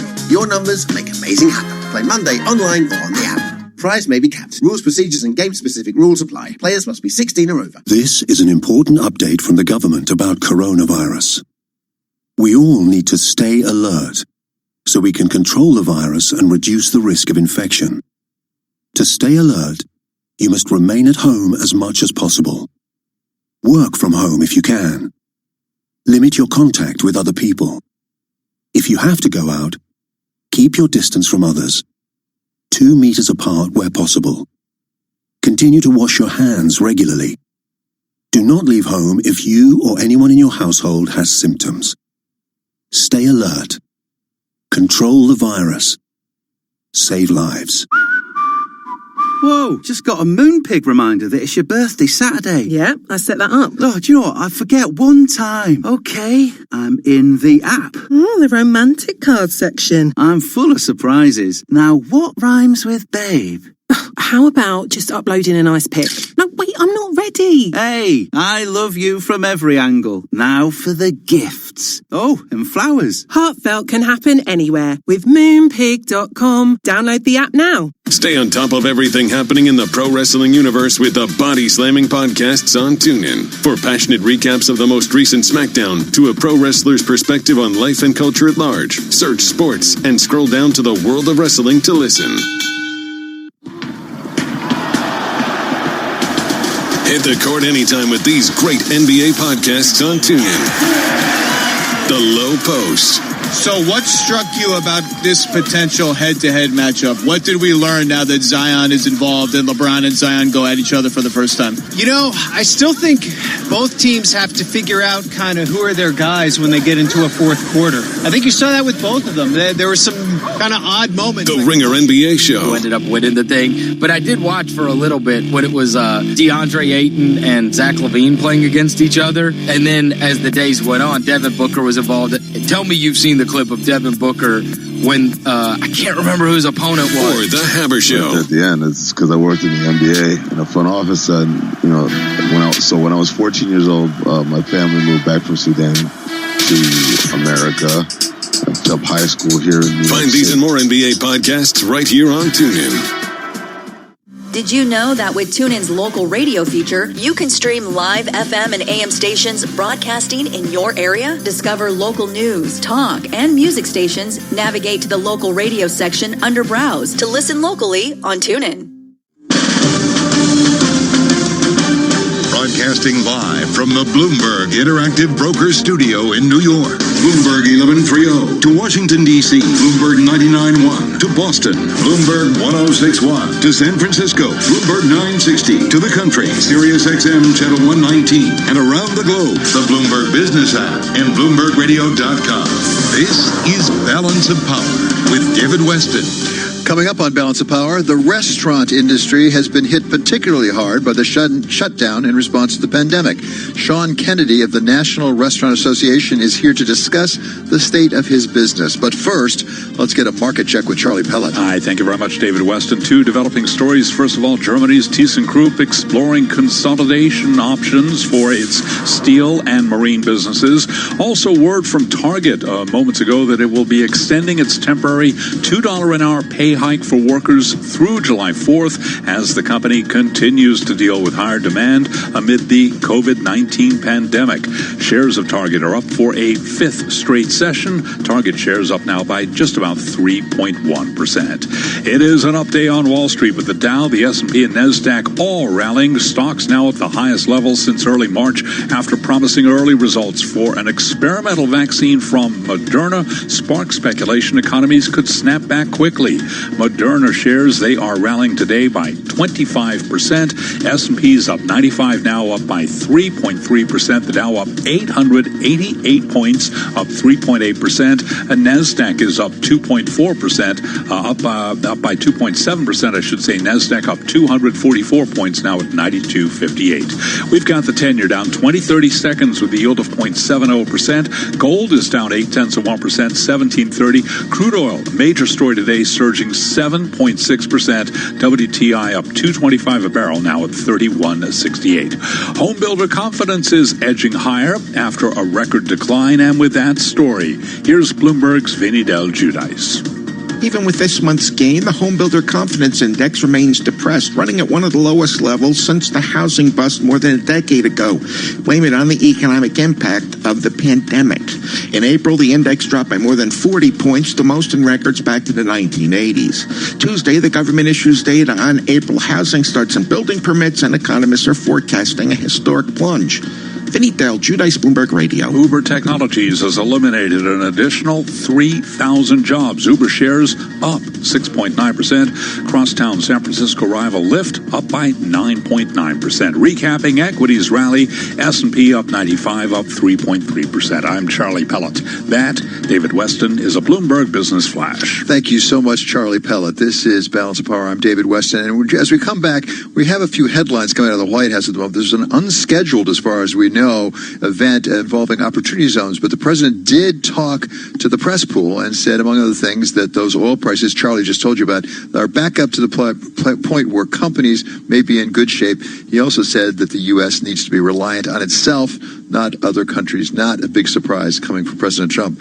In the meantime, next up on his agenda is going to be meeting with restaurant executives to hear firsthand what the shutdown has meant for this troubled industry. To take us through what the president is likely to hear from those executives, welcome now Sean Kennedy. He's Executive Vice President of the National Restaurant Association. So, Mr. Kennedy, thank you so much for joining us. Give us a sense, as you know it, because I know you'll have some people from your organization in that meeting. What is the president going to hear? The president's going to hear that the restaurant industry was one of the first industries to be shut down as a result of the pandemic, and we're going to be one of the last ones to recover. The job loss numbers have been staggering. 8 million workers today in the restaurant industry are home without a job, furloughed or unemployed. And when you consider that the restaurant industry is the nation's second largest employer in the country, 1 out of every 10 workers, that needs to be a bit alarming here in Washington. And we tend to think of the big chains and the big companies with restaurants, but an awful lot of those restaurants are really small businesses, aren't they? Absolutely. More than 90% of restaurants have fewer than 50 employees, and more than 70% of restaurants are just single-unit operations. So at this time, it really doesn't matter what logo is on your uniform right now. Odds are you are out of a job and you have a really uncertain path to recovery before you. So the PPP, the Payroll Protection Program, was meant in part to address that, wasn't it? How much of a help did that give to the restaurant industry and those employees? The Paycheck Protection Program is a great program for hundreds of thousands of small businesses. Unfortunately, it doesn't work for the unique model that is the restaurant industry. Those funds have to be spent within 8 weeks of getting the loan right now. And you have to spend virtually all of the money on payroll. For restaurants right now, we are closed. We don't have people that we can bring into the restaurants right now. Or if we're open for takeout and delivery, we just have a skeleton staff. One thing the president's going to hear from the industry today is we need more flexibility as to when we can use these loans. It needs to be when we are actually open, when we're going to be at our most vulnerable, when we're desperately trying to get people to come back into the doors, and when we're going to have more people coming back online on the payroll side. What have we seen so far with some of the states that are starting to open back up? What's been the experience of the restaurants? For example, Georgia. Yeah, you're seeing a number of restaurants are talking about reopening, and they're doing it with different percentages of how many tables can be open. I know Louisiana is going to reopen with 25% capacity. Ironically, restaurants are going to lose more money as we reopen under circumstances like this. A lot of restaurants are barely profitable, but they can stay open because they have a small kitchen staff in place and they're just doing takeout and delivery. If you are opening up your dining service, but you're only allowing 25% of your customers into the door, your labor costs are disproportionately going to mess up the math for you, and it's going to make it a lot tougher as restaurants try to struggle to find a way to stay open until we either have a vaccine or we're at 100% capacity. Well, I have read about this some, and it makes sense. The margins for a lot of restaurants are very small margins. And so if you cut the capacity, goodness knows by 50%, but even 25%, you really put them out of business. So what is the solution other than a vaccine? Is a vaccine the only way to save the restaurant industry? Well, what we're asking for, we have a website up. If you care about your favorite local restaurant, check out restaurantsact.com. What we're calling for is the creation of a restaurant industry recovery fund. There needs to be, restaurants right now are not looking to be profitable. We're just looking to survive. This is a federal problem. We have been shut down now for over 62 days. As you noted, the average restaurant has about 16 days of cash on hand. Wow. So they are every day making really tough decisions about these other fixed costs. May rent was just due. June is just a few days away. A lot of restaurants are going to have to, unfortunately, unless we see action from Congress, a lot of restaurants are going to have to close their doors, give the keys back to the bank, and say, I'm out. People are going to want to still eat out or take in or whatever. Is there going to be consolidation in the industry, do you expect? You're going to certainly see new business models coming up. Restaurants that had avowed that they would never be doing takeout and delivery are suddenly finding that may be the only way that they're going to be able to get revenue. A lot of customers are looking for those kinds of services now. So be curious to see for all of us what the public still wants to see. One thing that has come out of it that's been really interesting is a lot of states have been allowing restaurants to offer off-premise sales of alcohol. So you can go out for your favorite Mexican meal, get it to go, and then get your perfect margarita packed in with it. Customers love that. It's right now only a temporary thing that we can do. We're pushing governors across the country to make it permanent so we can respond to customer demand and find a way to just make a little bit more revenue as we're working under socially distant requirements. So you've told us what the president's likely to hear from these restaurant executives. What is the one takeaway they want the most? Is it the more flexibility in the PPP program? Changes to PPP are what we need just to make it through the next 6 weeks. But the PPP for the restaurant industry, again, we've lost $80 billion in revenue so far. We project we'll be at $240 billion in lost revenue by the end of the year. The PPP is a bridge, but we're going to need something on the other side of that bridge, which is where this restaurant recovery fund kicks in. It's a great Band-Aid, but it's a Band-Aid that's on an enormous injury, an enormous wound for this industry right now. Is that restaurant recovery fund, is that grants or is it loans? It's going to be a series of grants. The last thing a restaurant can do right now is take on even more debt. We have been in suspended animation, sort of in sleep mode, but our fixed costs continue to come in, even as our doors are shut, or barely open. We're going to need assistance, and as the nation's second largest employer, There is probably no other industry that's touching more sectors of the economy right now that's as vulnerable as restaurants. Well, each and every one is across the whole country goes to restaurants, so no question about it. Thank you so much to Sean Kennedy of the National Restaurant Association. Coming up here, the former director of the U.S. National Immunization Program, Dr. Walter Orenstein, is here to discuss Moderna's encouraging news about a possible COVID-19 vaccine. That's coming up next on Balance of Power on Bloomberg Radio.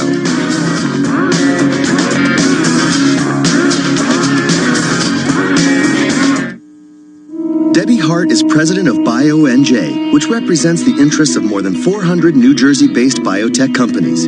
She's also a strong voice in the biotech sector, supporting research universities like New Jersey Institute of Technology. She sees NJIT as a valuable partner in attracting venture capital and biotech startups to the Garden State. So the number one reason that companies come here to New Jersey for the biotech industry is for our talent. We estimate that there were about 30 biotech companies in the early 90s in New Jersey, about 80 in 1998. Today there are more than 400. And that growth continues, and it's come from every possible angle. Other countries, other states, they've spun out of our academic institutions as well as our biotech and our pharma companies, and we expect that growth to continue long into the future. And NJIT is a pipeline for talent, for companies, for entrepreneurs to do that important work. NJIT, New Jersey Institute of Technology. Learn more at njit.edu. President of the Jewish Communal Fund, Zoya Raines, and her husband Robert Friedman, Jewish activists and philanthropists, talk about why they chose the Jewish Communal Fund for their charitable giving. As very busy working parents, we wanted to focus more on the charity part of it and wanted to focus more on our children and less on the administration. The Jewish Communal Fund is one of the oldest and largest donor-advised funds, but at the same time, they're totally up-to-date and have state-of-the-art systems for us to access and manage our contributions online. The assets in our fund at the JCF grow tax-free, so we can generate more charitable dollars to support the charities that we care about most. Let JCF minimize your taxes and maximize your charitable giving. We're incredibly passionate about our charity, and the JCF allows us to focus more on the charity and less on the administration and the headaches. For more information about Jewish Communal Fund, visit our website at jcfny.org and request a new fund kit. If knowledge is... At George, we know there's nothing better than catching up with your mates. That's why we've invited Fern McCann over for a cuppa and a chat with some of her besties. Because staying in is the new going out, right? Join us and Fern over on our Instagram TV at Georgia Asda to get all the latest gossip, giggles and fashion tips. Sunday at 6 p.m. Where will 2020 take you? Somewhere where people care. About each other. About our planet. About creating a better world for everyone. And becoming the best versions of yourselves. Join a community of like-minded individuals at the University of Winchester. Make sure to accept your offer by the UCAS deadline and visit our website to find out more. See the bigger picture. Be the difference. Go to winchester.ac.uk. Imagine winning 10 grand. Yes! With Set for Life, you could win 10 grand every month for 30 years. Get in! Amazing! Woo! Yes! Sweet! Unbelievable! Set for Life from the National Lottery. Your numbers make amazing happen. Play Monday online or on the app. Prize may be capped. Rules, procedures and game-specific rules apply. Players must be 16 or over. This is an important update from the government about coronavirus. We all need to stay alert so we can control the virus and reduce the risk of infection. To stay alert, you must remain at home as much as possible. Work from home if you can. Limit your contact with other people. If you have to go out, keep your distance from others. 2 meters apart where possible. Continue to wash your hands regularly. Do not leave home if you or anyone in your household has symptoms. Stay alert. Control the virus. Save lives. The Woj Pod with Adrian Wojnarowski. Doris, you had reason to believe that you needed to get a test for the coronavirus. Right. Well, let's just start with the headline, which is I did test positive for COVID-19. I was so tired from Saturday the 14th through Tuesday, March 17th. I kid you not, I could not be out of bed for 5 minutes without needing to go back to bed and lay down. Search the Woj Pod to listen.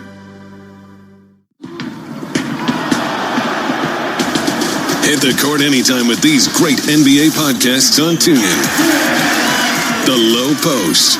So what struck you about this potential head-to-head matchup? What did we learn now that Zion is involved and LeBron and Zion go at each other for the first time? You know, I still think both teams have to figure out kind of who are their guys when they get into a fourth quarter. I think you saw that with both of them. There were some kind of odd moments. The Ringer NBA Show. Who ended up winning the thing. But I did watch for a little bit when it was DeAndre Ayton and Zach LaVine playing against each other. And then as the days went on, Devin Booker was involved. Tell me you've seen the clip of Devin Booker when I can't remember who his opponent was. Or the Haber Show. At the end, it's because I worked in the NBA in a front office, and when I was 14 years old, my family moved back from Sudan to America. I jumped high school here in New York Find these and more NBA podcasts right here on TuneIn. Get your MLB fix with these great podcasts on TuneIn. Fill your seventh inning stretch with the Ringer MLB Show. I just can't get over it. It's like, well, Jeter Downs. Didn't realize he was a top. Like, my dad is drinking the Kool-Aid on this. He's like, of course. Mookie was going to leave. I'm like, what do you mean? You don't know that. Slide into second with the Starting Nine podcast. Nolan Arenado slides right into the top spot for a favorite baseball player. Active in the league right now. It is a pleasure to be sitting next to you, sir. Thank you, man. I appreciate it. Thank you. This is we've been waiting a long time for this. We actually, in terms of like active round the bases with the Statcast podcast. Ways of going about it. I picked third, so in some ways it made it easier for me. Mike just to go over the first couple of picks. Mike took Barry Bonds, who I think was kind of the obvious guy to take number one. Not only catch these and more MLB podcasts right here on TuneIn. Headlines and breaking news 24 hours a day at Bloomberg.com, the Bloomberg Business app, and on Quick Take by Bloomberg. This is a Bloomberg Business Flash. On Bloomberg World Headquarters, I'm Charlie Pellet. Best level of the day for the Dow. The S&P, NASDAQ close to the best levels. S&P up 93, up 3.3%. The Dow up 891 points, up 3.8%. NASDAQ up 230. That is a gain of 2.6%, bringing NASDAQ's year-to-date gain, wiping out all of its earlier losses, up now by 3%. Stocks have jumped to the highest since early March after promising early results for an experimental vaccine from Moderna. Spark speculation economies could snap back quickly. Moderna shares are rallying 24.6%. Crude oil is advancing. Yields on treasuries rose. The 10-year down 20-30 seconds. The yield 0.70%. Gold down 0.8%, 17.30 the ounce. West Texas Intermediate crude surging 7.4%, 31.60 a barrel. Again, recapping, the Dow now up 900 points, up 3.8%. S&P up 3.3%, and NASDAQ up 2.6%. I'm Charlie Pellet. That's a Bloomberg Business Flash. Balance of Power continues. The Back to Work Monday edition. Once again, here's your host, David Weston. Yes, Charlie Pellet, we are back to work. Thanks very much. On Friday, President Trump announced his crash program to develop a COVID-19 vaccine by the end of the year. He dubbed it Warp Speed. And today came news that the vaccine candidate from Moderna had some favorable results in a very early and small trial. We welcome now the former director of the U.S. National Immunization Program at the CDC, Dr. Walter Orenstein. So, Doctor, thank you so much for being here. So you have reviewed things like this. You understand them in a way that I never will. How good is this news? Well, I think it's good news. There's still a lot to go. It's promising, but one needs to, before you get it, not only look at immune responses, but need to show actual clinical effectiveness. Plus, you need to have enough people vaccinated that you can be assured that you don't recognize any safety problems. So there's a lot to go still. So as I understand it, this initial, and I understand it was a fairly small study, was more directed to determine whether it was safe, but they actually found that it created some antibodies, which was the encouraging news. Is that correct? That is correct. And I think they're moving forward with that, which is a good thing. But again, there's a lot more before you have a vaccine ready to be used. Now, the CEO of Moderna was on Bloomberg earlier today and said that they are hoping to go to phase 3, he called it, trials in July. Explain what that means. Okay, normally one goes through 3 stages of clinical trials. The first stage is small, usually less than 80 people, look at major safety issues and whether immune responses are induced. Then there's usually a second phase, which is intermediate in size, to better look at these issues.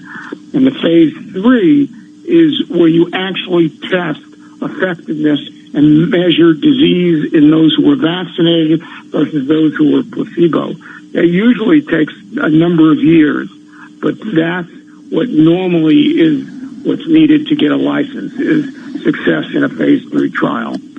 Are we short-circuiting it? Well, I think they're trying to combine numbers. As long as they get the numbers and can measure it, then it could potentially be short-circuited. But it depends on a lot of things. You need a lot of numbers. If there's a seasonality to COVID-19 and it goes down in the summer months, then they may not have enough cases in their placebo group to compare with their vaccinated group. So there are a lot of issues that are not controlled for, and trying to do this at warp speed is, I think, good given the concerns we have about the pandemic, but we shouldn't think that it will absolutely deliver a vaccine in that period. How many people do you normally need, if there is a normal, to have in a phase 3? How many people in the placebo group as well as the treatment? Usually in the phase 3 trials will often be in the thousands, certainly in the multi hundreds. And because again, what you're looking at, particularly on the effectiveness side, is the incidence rate in your placebo recipients versus the incidence rate in your vaccine recipients. And if the incidence rate is low in your placebo recipients, you need a very large study to know that whether it's statistically significantly higher in your placebo recipients than your vaccine recipients, which would tell you the vaccine is working. Can you get a placebo group if people are on lockdown? If we're all at home and not going out anywhere and getting contact, then is that a true placebo group? Well, the placebo is easy, yes. It could be salt water. It could be a whole variety of different things. No, but if we're all home, we're not getting exposed to disease. Yeah, we're not getting exposed to vaccine, right? Right. We can have a placebo group, but they may not give us the information we need because they're not getting exposed.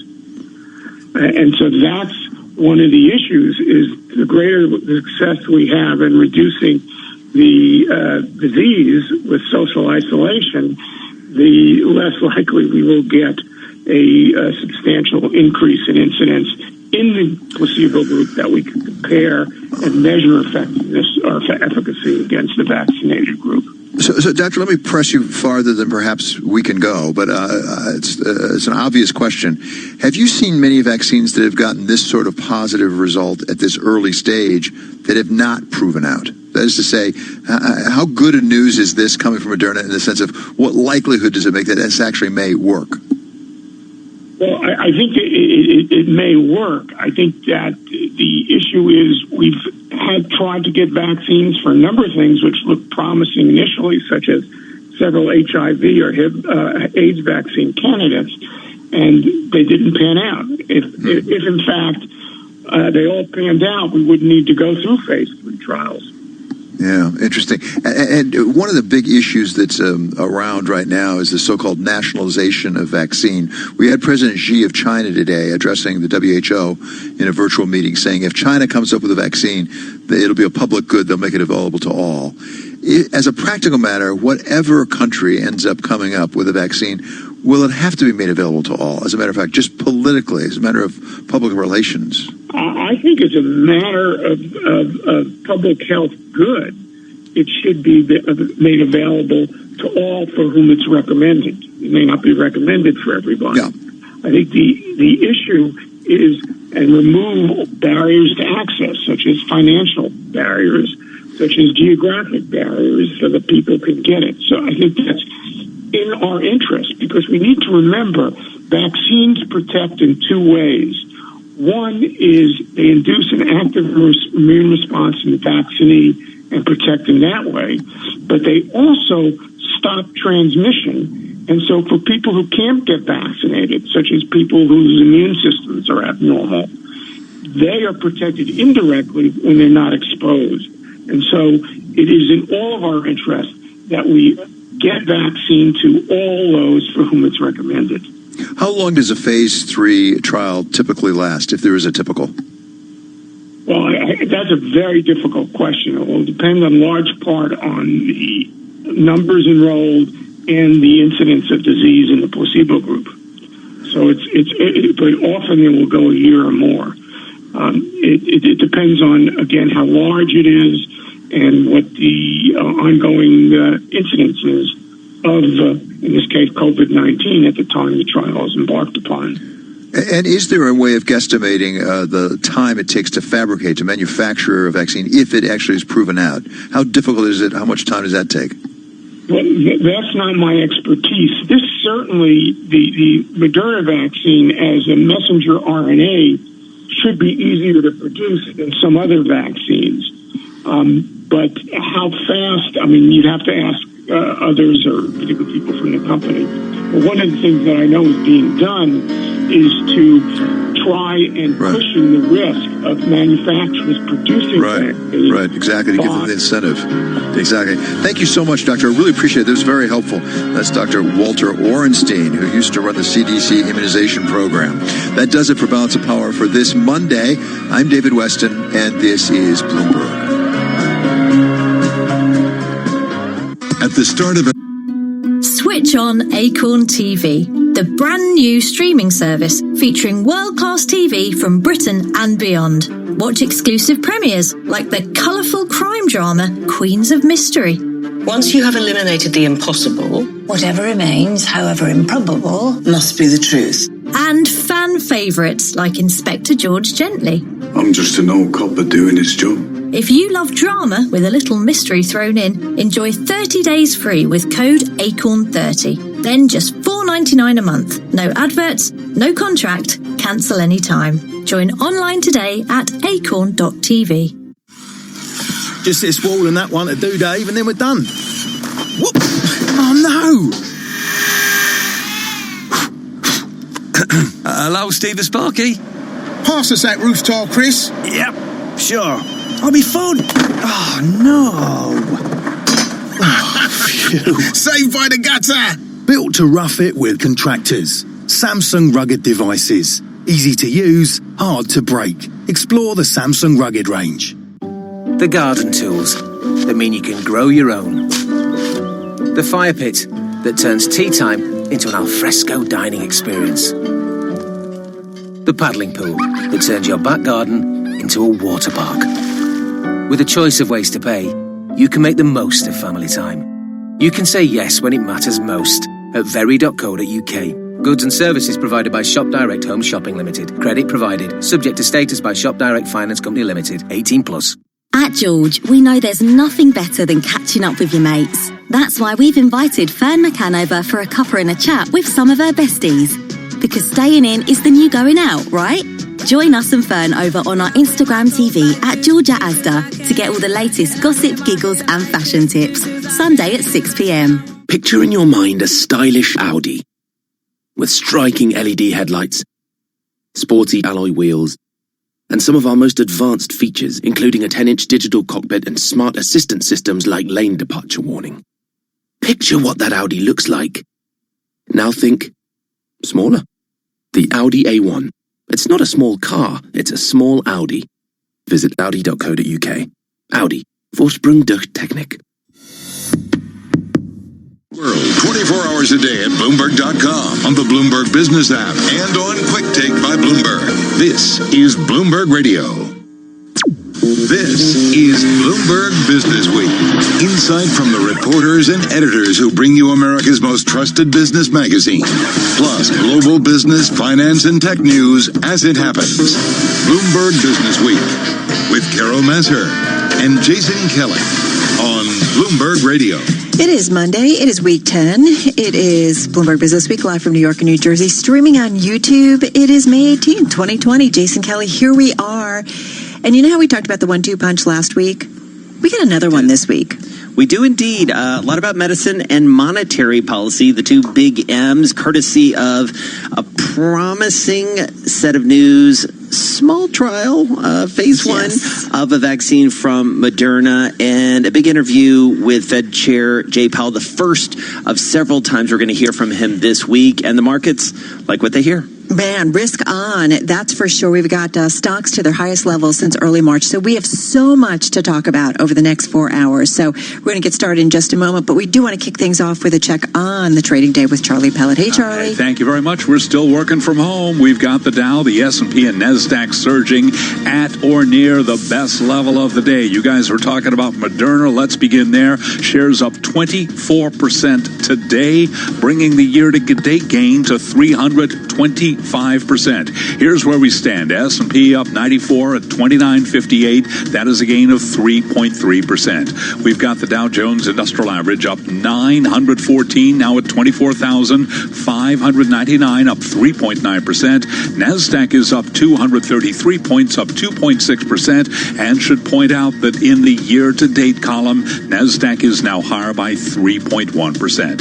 10-year, the yield now 0.71%. Gold retreating by 0.7%, 17.32 the ounce, and West Texas Intermediate crude. Any other day, this would be a story in and of itself, surging another 8.4%, 31.87 a barrel.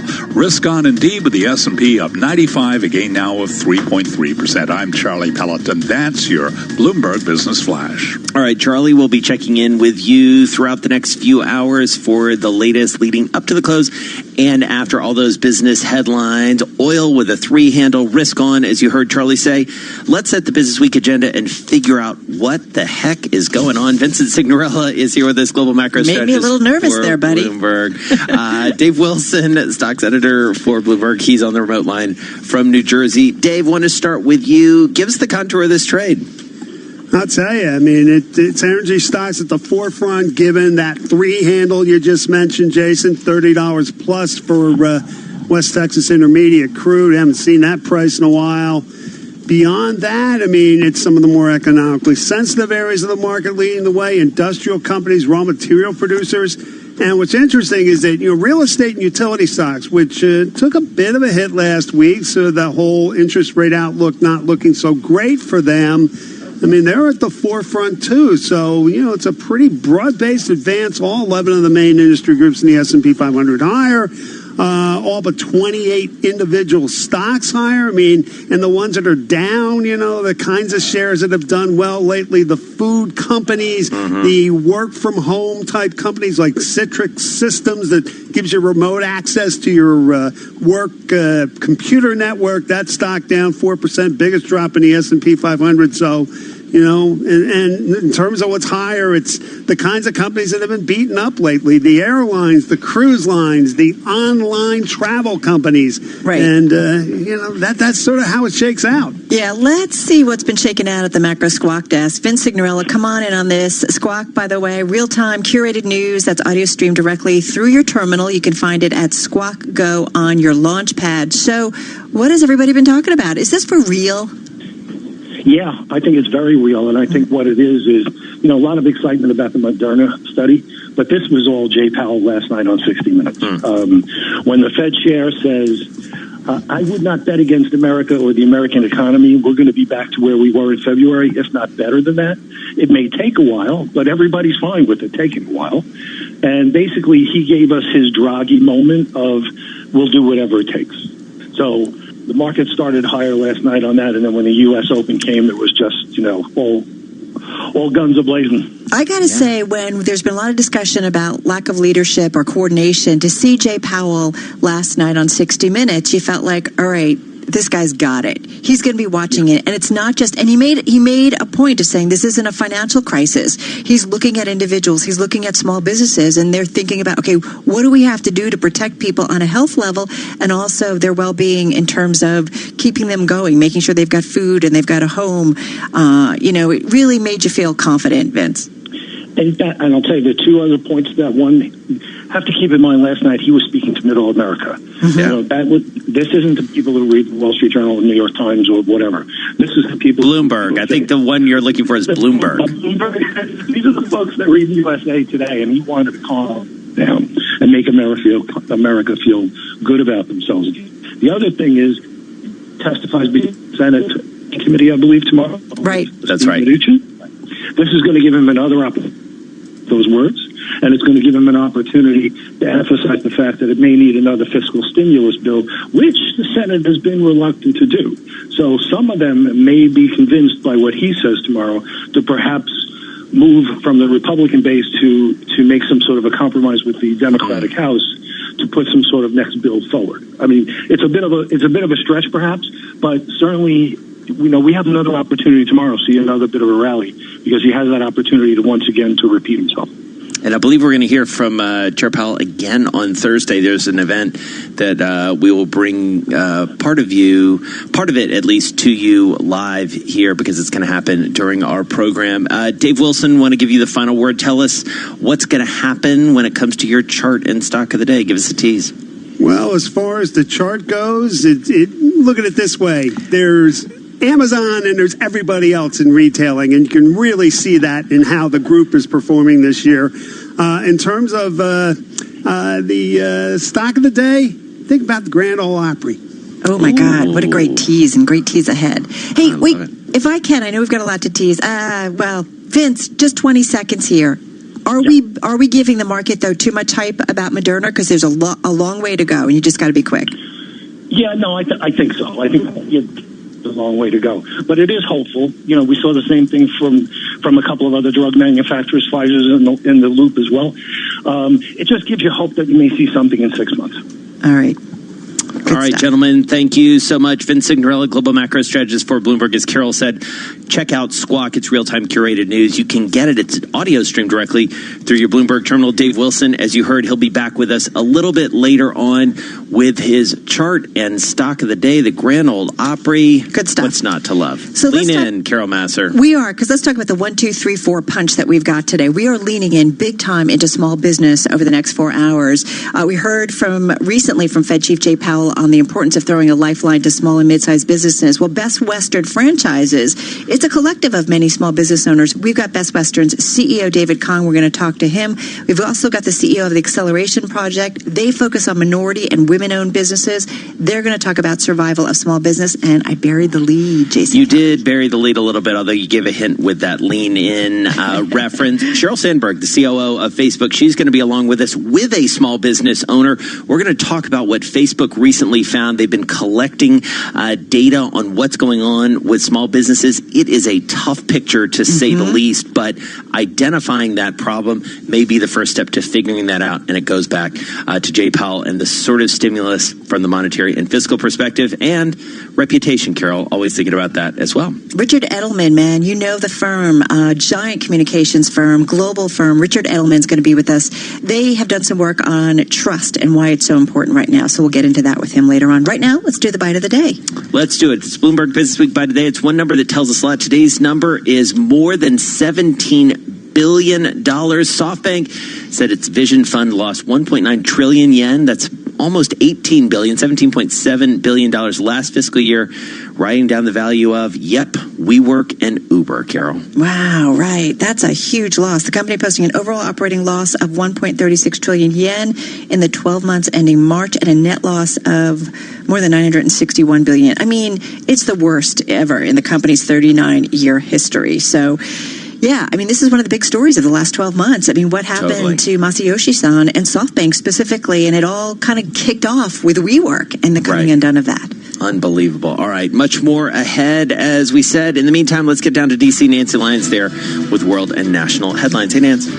Hey, Jason. There are some positive signs as scientists work to find an answer to the coronavirus. An experimental vaccine from the U.S. biotechnology company Moderna is showing signs it can create an immune system response to fend off the new coronavirus, offering tentative hopes in the global effort to combat the pandemic. Moderna CEO Stefan Bancel tells Bloomberg there's one hurdle, though, that they need to overcome. We believe these vaccines will provide protection. But what I worry the most about is so far we have not been able to get any help on manufacturing capacity. The mRNA technology of this vaccine relies on the body's own cells to produce viral proteins and triggers the body to produce protective antibodies. Well, the Saudi military trainee who killed 3 U.S. sailors and wounded several others in a terror attack last year on a military base in Pensacola, Florida, well, he was apparently in touch with the suspected al-Qaeda operative. Attorney General William Barr revealed the cell phone evidence today during a news conference. The phones contained information previously unknown to us that definitively establishes al-Shamrani's significant ties to al-Qaeda in the Arabian Peninsula, not only before the attack, but before he even arrived in the United States. A breakthrough on the shooter's phone encryption for now temporarily disarms a standoff between the Justice Department and Apple over national security and the limits of encryption and privacy. Global news 24 hours a day, on air and on Quick Take by Bloomberg, powered by more than 2,700 journalists and analysts in more than 120 countries. I'm Nancy Lyons. There are times when you have to go it alone, but these should not be those times. With a medical crisis, can any other central bank execute? Bloomberg Surveillance with Tom Keene and Jonathan Farrell. Walk me through the dynamics that are going to shape the euro in the coming months. Weekday mornings at 7 Eastern. Do we have the ability to coordinate with this virus? On Bloomberg Radio, the Bloomberg Business app, and BloombergRadio.com. When things move this quick, do things break? Bloomberg, the world is listening.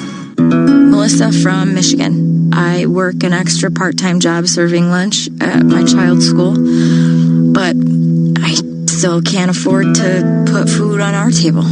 Daniel from California.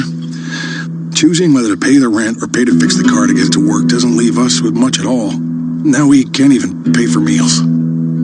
Hunger is a story we can end. End it at feedingamerica.org. Brought to you by Feeding America and the Ad Council. Are you interested in a challenging and exciting career? One where you can be part of solving complex challenges across industries and geographies? Bloomberg's ever-expanding technology, data, news, and media services foster innovation, empower clients, and offer nearly limitless opportunities for career growth. Visit Bloomberg.com/careers today to view our current job opportunities. Bloomberg LP is an equal opportunity employer. The address once again is Bloomberg.com/careers. There are everyday actions to help prevent the spread of respiratory diseases. Wash your hands. Avoid close contact with people who are sick. Avoid touching your eyes, nose, and mouth. Stay home when you are sick. Cover your cough or sneeze. Clean and disinfect frequently touched objects with household cleaning spray. For more information, visit cdc.gov/COVID-19. This message brought to you by the National Association of Broadcasters and this station. Bloomberg and Eaton. At George, we know there's nothing better than catching up with your mates. That's why we've invited Fern McCann over for a cuppa and a chat with some of her besties. Because staying in is the new going out, right? Join us and Fern over on our Instagram TV at Georgia Asda to get all the latest gossip, giggles and fashion tips. Sunday at 6 p.m. Imagine winning 10 grand. Yes! With Set for Life, you could win 10 grand every month for 30 years. Get in! Amazing! Woo! Yes! Sweet! Unbelievable! Set for Life from the National Lottery. Your numbers make amazing happen. Play Monday online or on the app. Prize may be capped. Rules, procedures and game-specific rules apply. Players must be 16 or over. This is an important update from the government about coronavirus. We all need to stay alert so we can control the virus and reduce the risk of infection. To stay alert, you must remain at home as much as possible. Work from home if you can. Limit your contact with other people. If you have to go out, keep your distance from others, 2 meters apart where possible. Continue to wash your hands regularly. Do not leave home if you or anyone in your household has symptoms. Stay alert. Control the virus. Save lives. Max is dreaming of riding a giant chameleon whilst fighting a clan of ninjas. But in reality, he's helping fight COVID-19 in his sleep. Like thousands of others, he's joined the Dream Team. By using the Dream Lab app, they're helping scientists speed up the search for potential treatments. I'll fight you. You go, Max. Search Vodafone Dream Lab and join the Dream Team tonight. Dream Lab app is owned by Vodafone Foundation, an independent charity. Registration number 1089625. Full terms at vodafone.co.uk/dreamlab. Not all heroes wear capes, but most wear tights.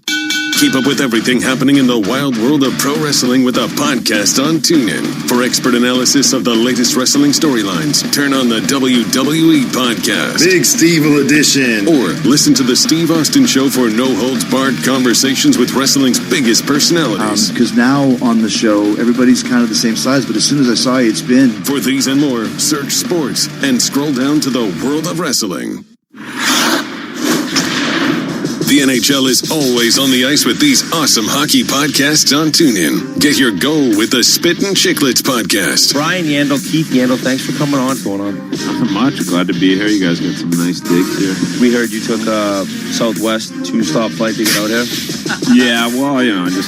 Carve up the ice with NHL at the rink. The other day, I wrote a story. Artemi Panarin, Semyon Varlamov, Sergei Bobrovsky, they all helped arrange for the purchase of N95 masks to benefit hospitals in their respective markets. This is another one of those positive stories you're seeing. Or create your own power play with Locked On NHL.